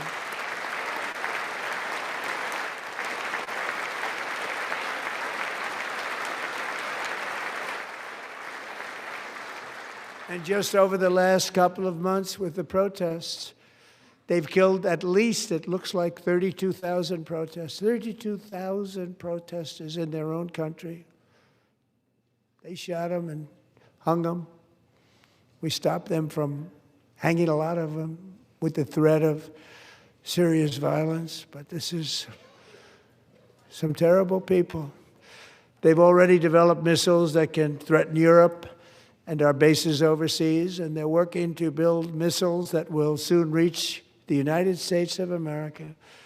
After Midnight Hammer, they were warned to make no future attempts to rebuild their weapons program, and in particular, nuclear weapons. Yet they continue. They're starting it all over. We wiped it out, and they want to start all over again, and are at this moment again pursuing their sinister ambitions. We are in negotiations with them. They want to make a deal, but we haven't heard those secret words. We will never have a nuclear weapon. My preference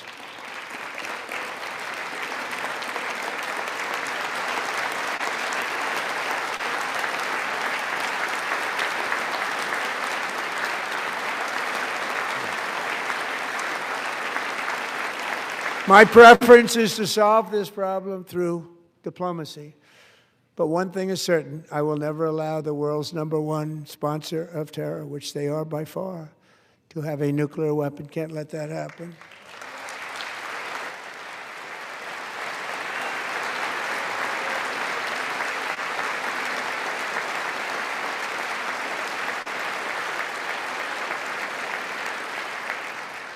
And no nation should ever doubt America's resolve. We have the most powerful military on earth. I rebuilt the military in my first term. We're going to continue to do so. Also, we just approved a $1 trillion budget. We have no choice. We have to be strong because hopefully we will seldom have to use this great power that we built together. It's really called peace through strength, and it's been very, very effective.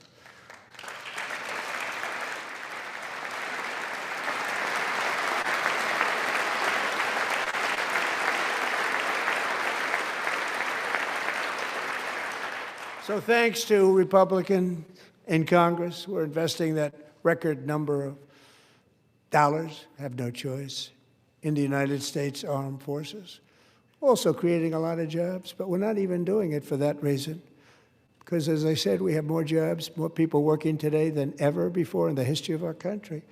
And NATO countries are friends and allies. They are. They're our friends and they're our allies. I've just agreed at my very strong request to pay 5% of GDP for military defense rather than the 2%, which they weren't paying. We were paying for almost all of NATO. Now they're paying 5 as opposed to not paying 2.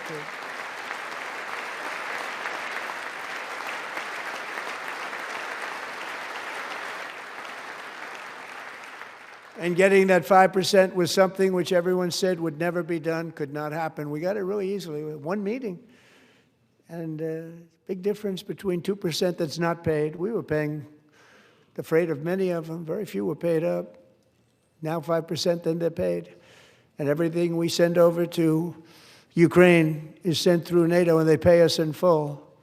They pay us totally in full. Every branch of our armed forces is setting records for recruitment. This is so exciting. And every service member recently.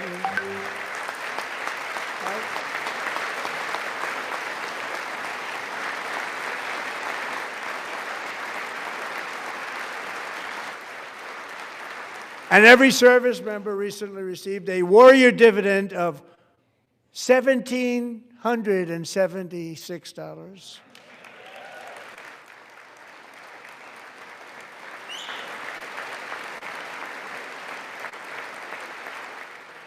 You know, they put it on my desk. We got the money from tariffs and other things, a lot of money we have. We have much more money than people understand.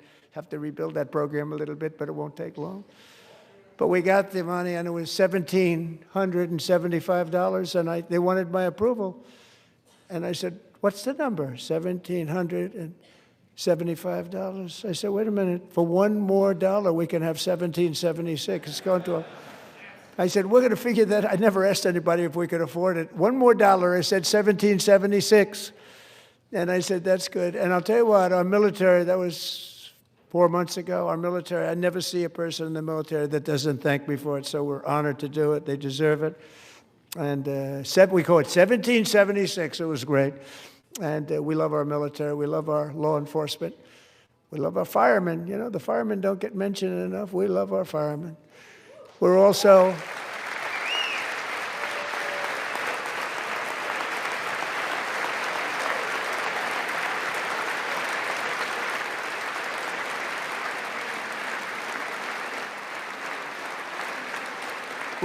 restoring American security and dominance in the Western Hemisphere, acting to secure our national interests and defend our country from violence, drugs, terrorism, and foreign interference. For years, large swaths of territory in our region, including large parts of Mexico, really large parts of Mexico, have been controlled by murderous drug cartels. That's why I designated these cartels as foreign terrorist organizations, and I declared illicit fentanyl as a weapon of mass destruction.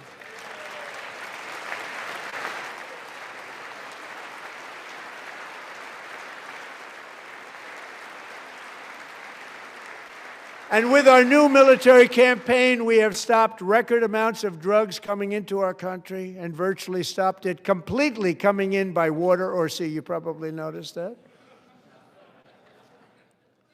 We very seriously damaged their fishing industry also. Nobody wants to go fishing anymore.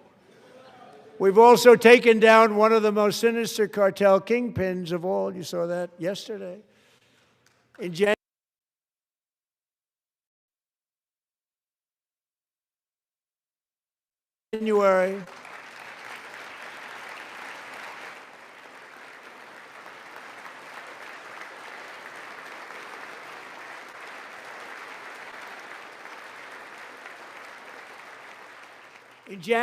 elite American warriors carried out one of the most complex, spectacular feats of military competence and power in world history. No one's seen anything like it. Foreign leaders, I won't tell you who, called me and they said, very impressive, very good. They couldn't believe, they all watched, they saw what happened. This is a different fighting force that we had years ago when we fought to tie. You know, it's a great fighting force. I'm so proud of it. Look at Space Force. Space Force is my baby, because we did that. My baby is becoming so important.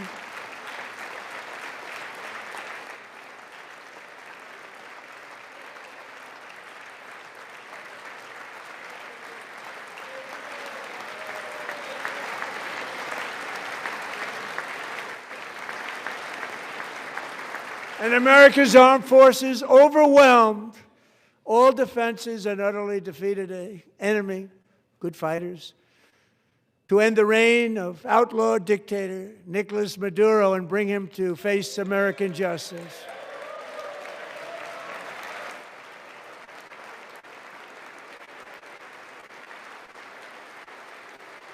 And this was an absolutely colossal victory for the security of the United States, and it also opens up a bright new beginning for the people of Venezuela.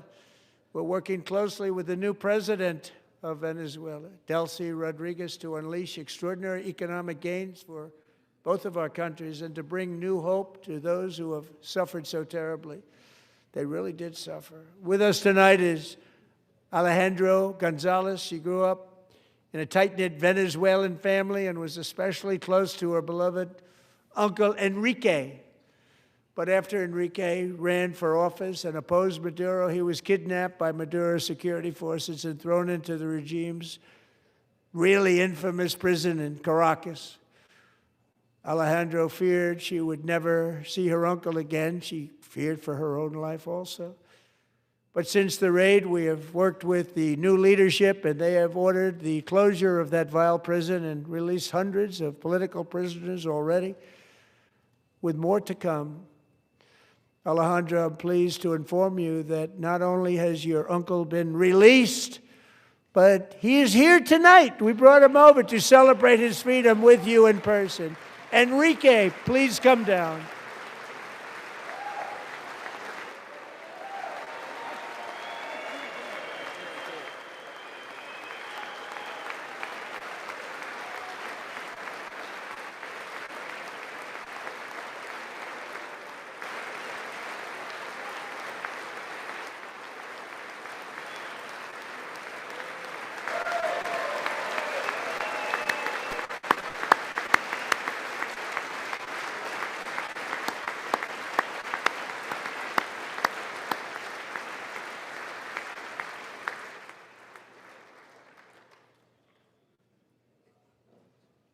Thank you, Enrique. Have a good time.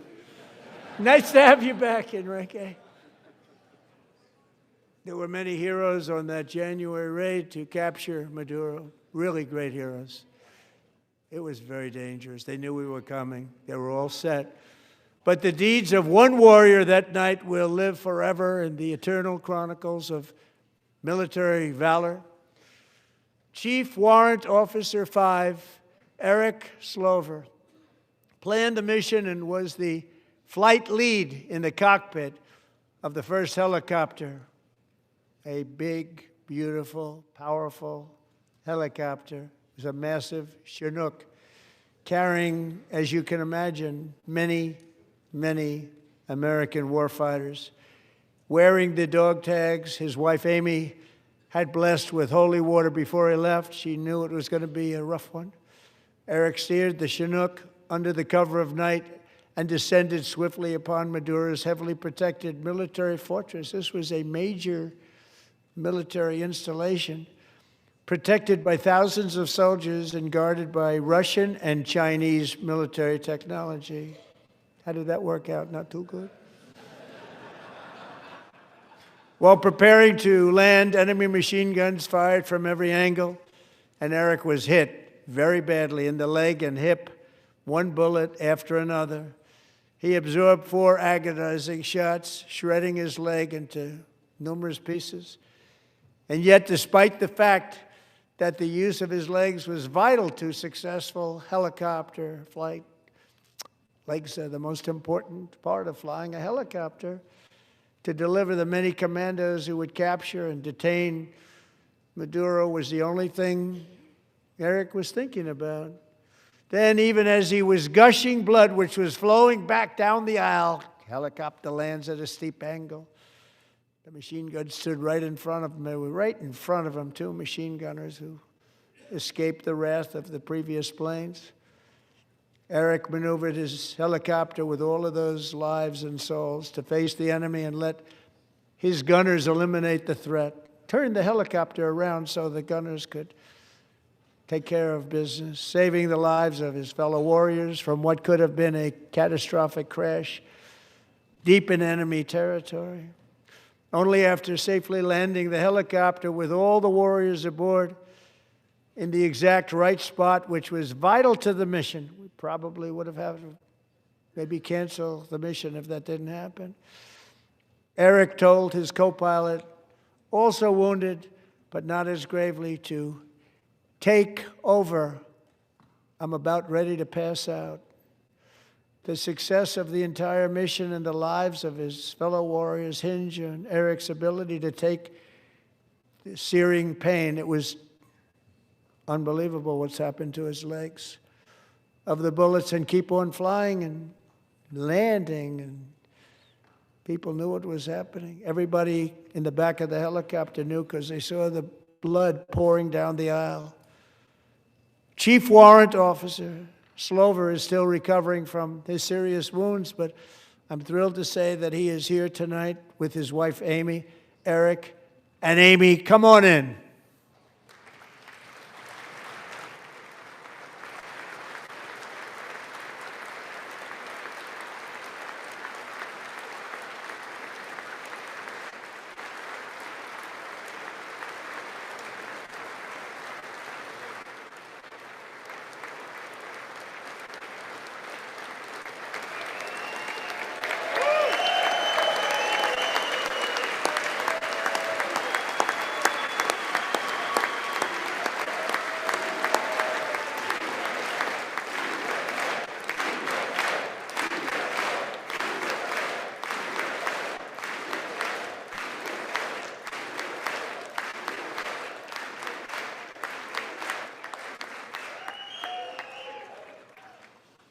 So we have a surprise for Eric and Amy.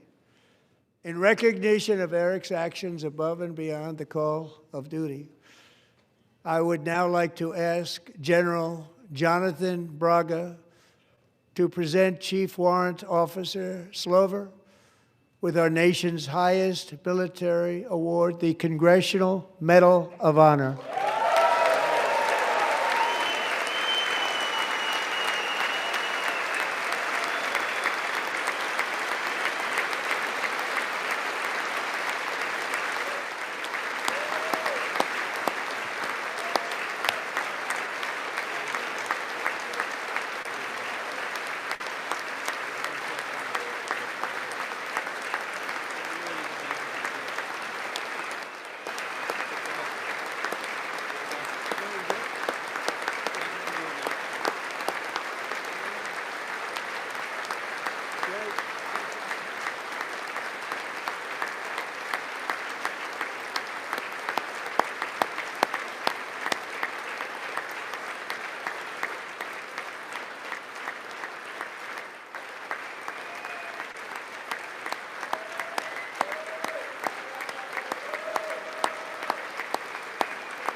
Well, thank you very much, Eric and Amy.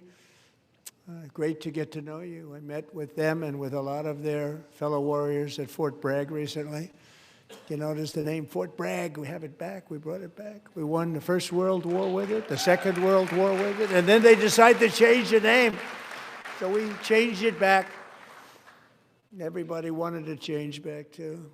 And 10 of Eric's fellow warriors from that incredible night of victory will also be receiving medals at a private ceremony that will soon be held at the White House, and Eric will be there. Thank you.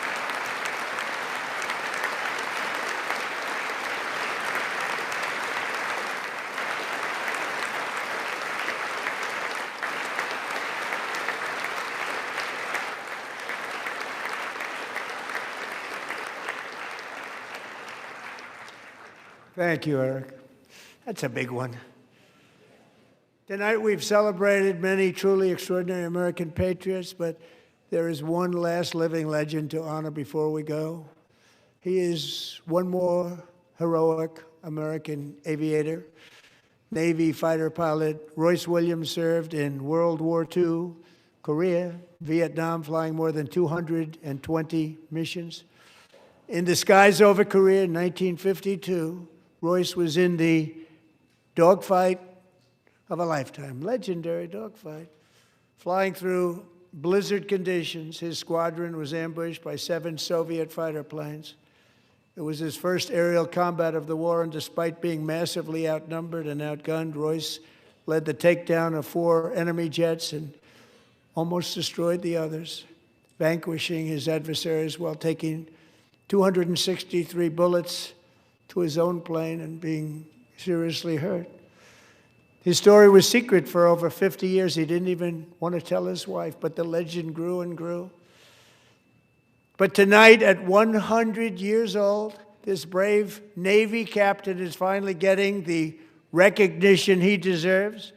He was a legend long before this evening. Royce, please stand up, and I will ask the First Lady of the United States to present Captain Royce Williams with his Congressional Medal of Honor.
Thank you, Royce, and thank you, Eric.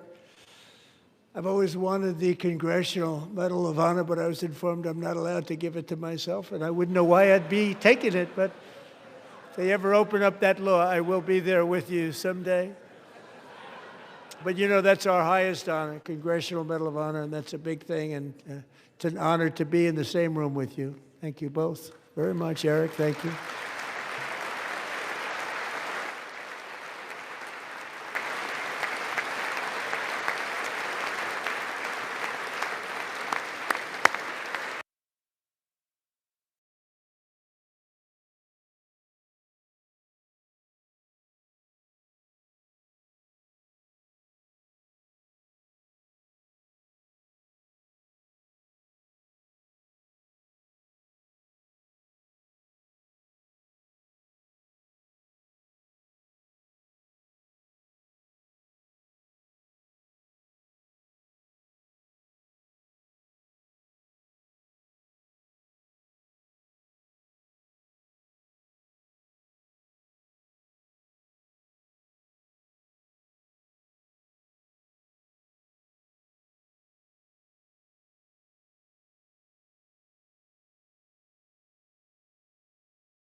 We mastered the world's mightiest industries and shattered history's monstrous tyrannies, and we liberated millions from the chains of fascism, communism, oppression, and terror.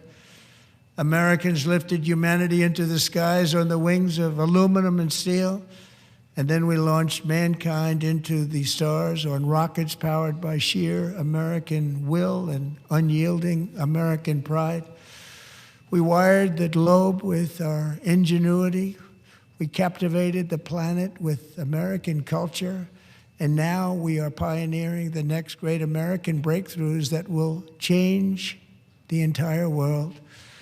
All of this and so much more is the enduring legacy, unmatched glory of the hardworking patriots who built and defended this country and who still carry the hopes and freedoms on all of humanity's backs. For years they were forgotten, betrayed, and cast aside. But that great betrayal is over, and they will never be forgotten again.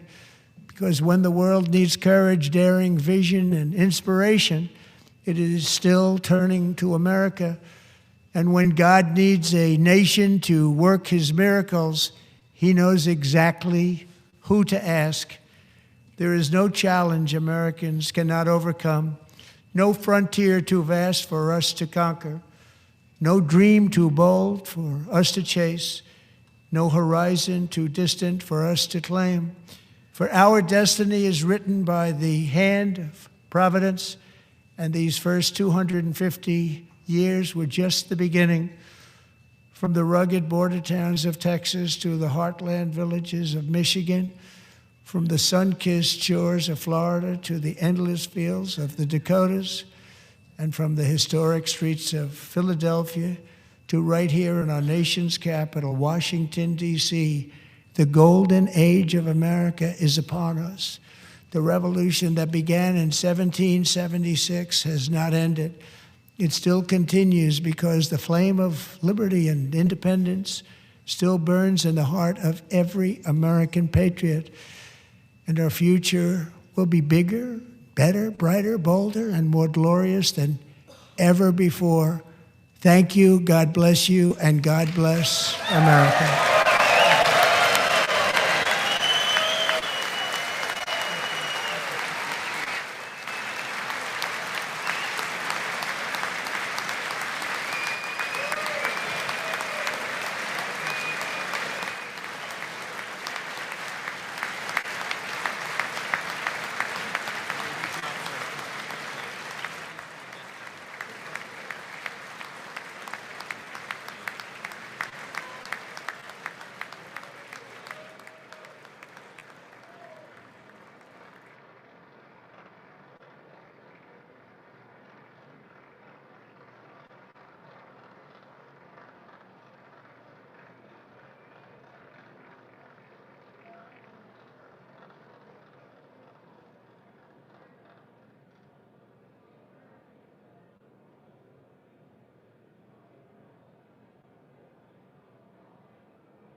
The chair declares the joint session of the two houses now dissolved.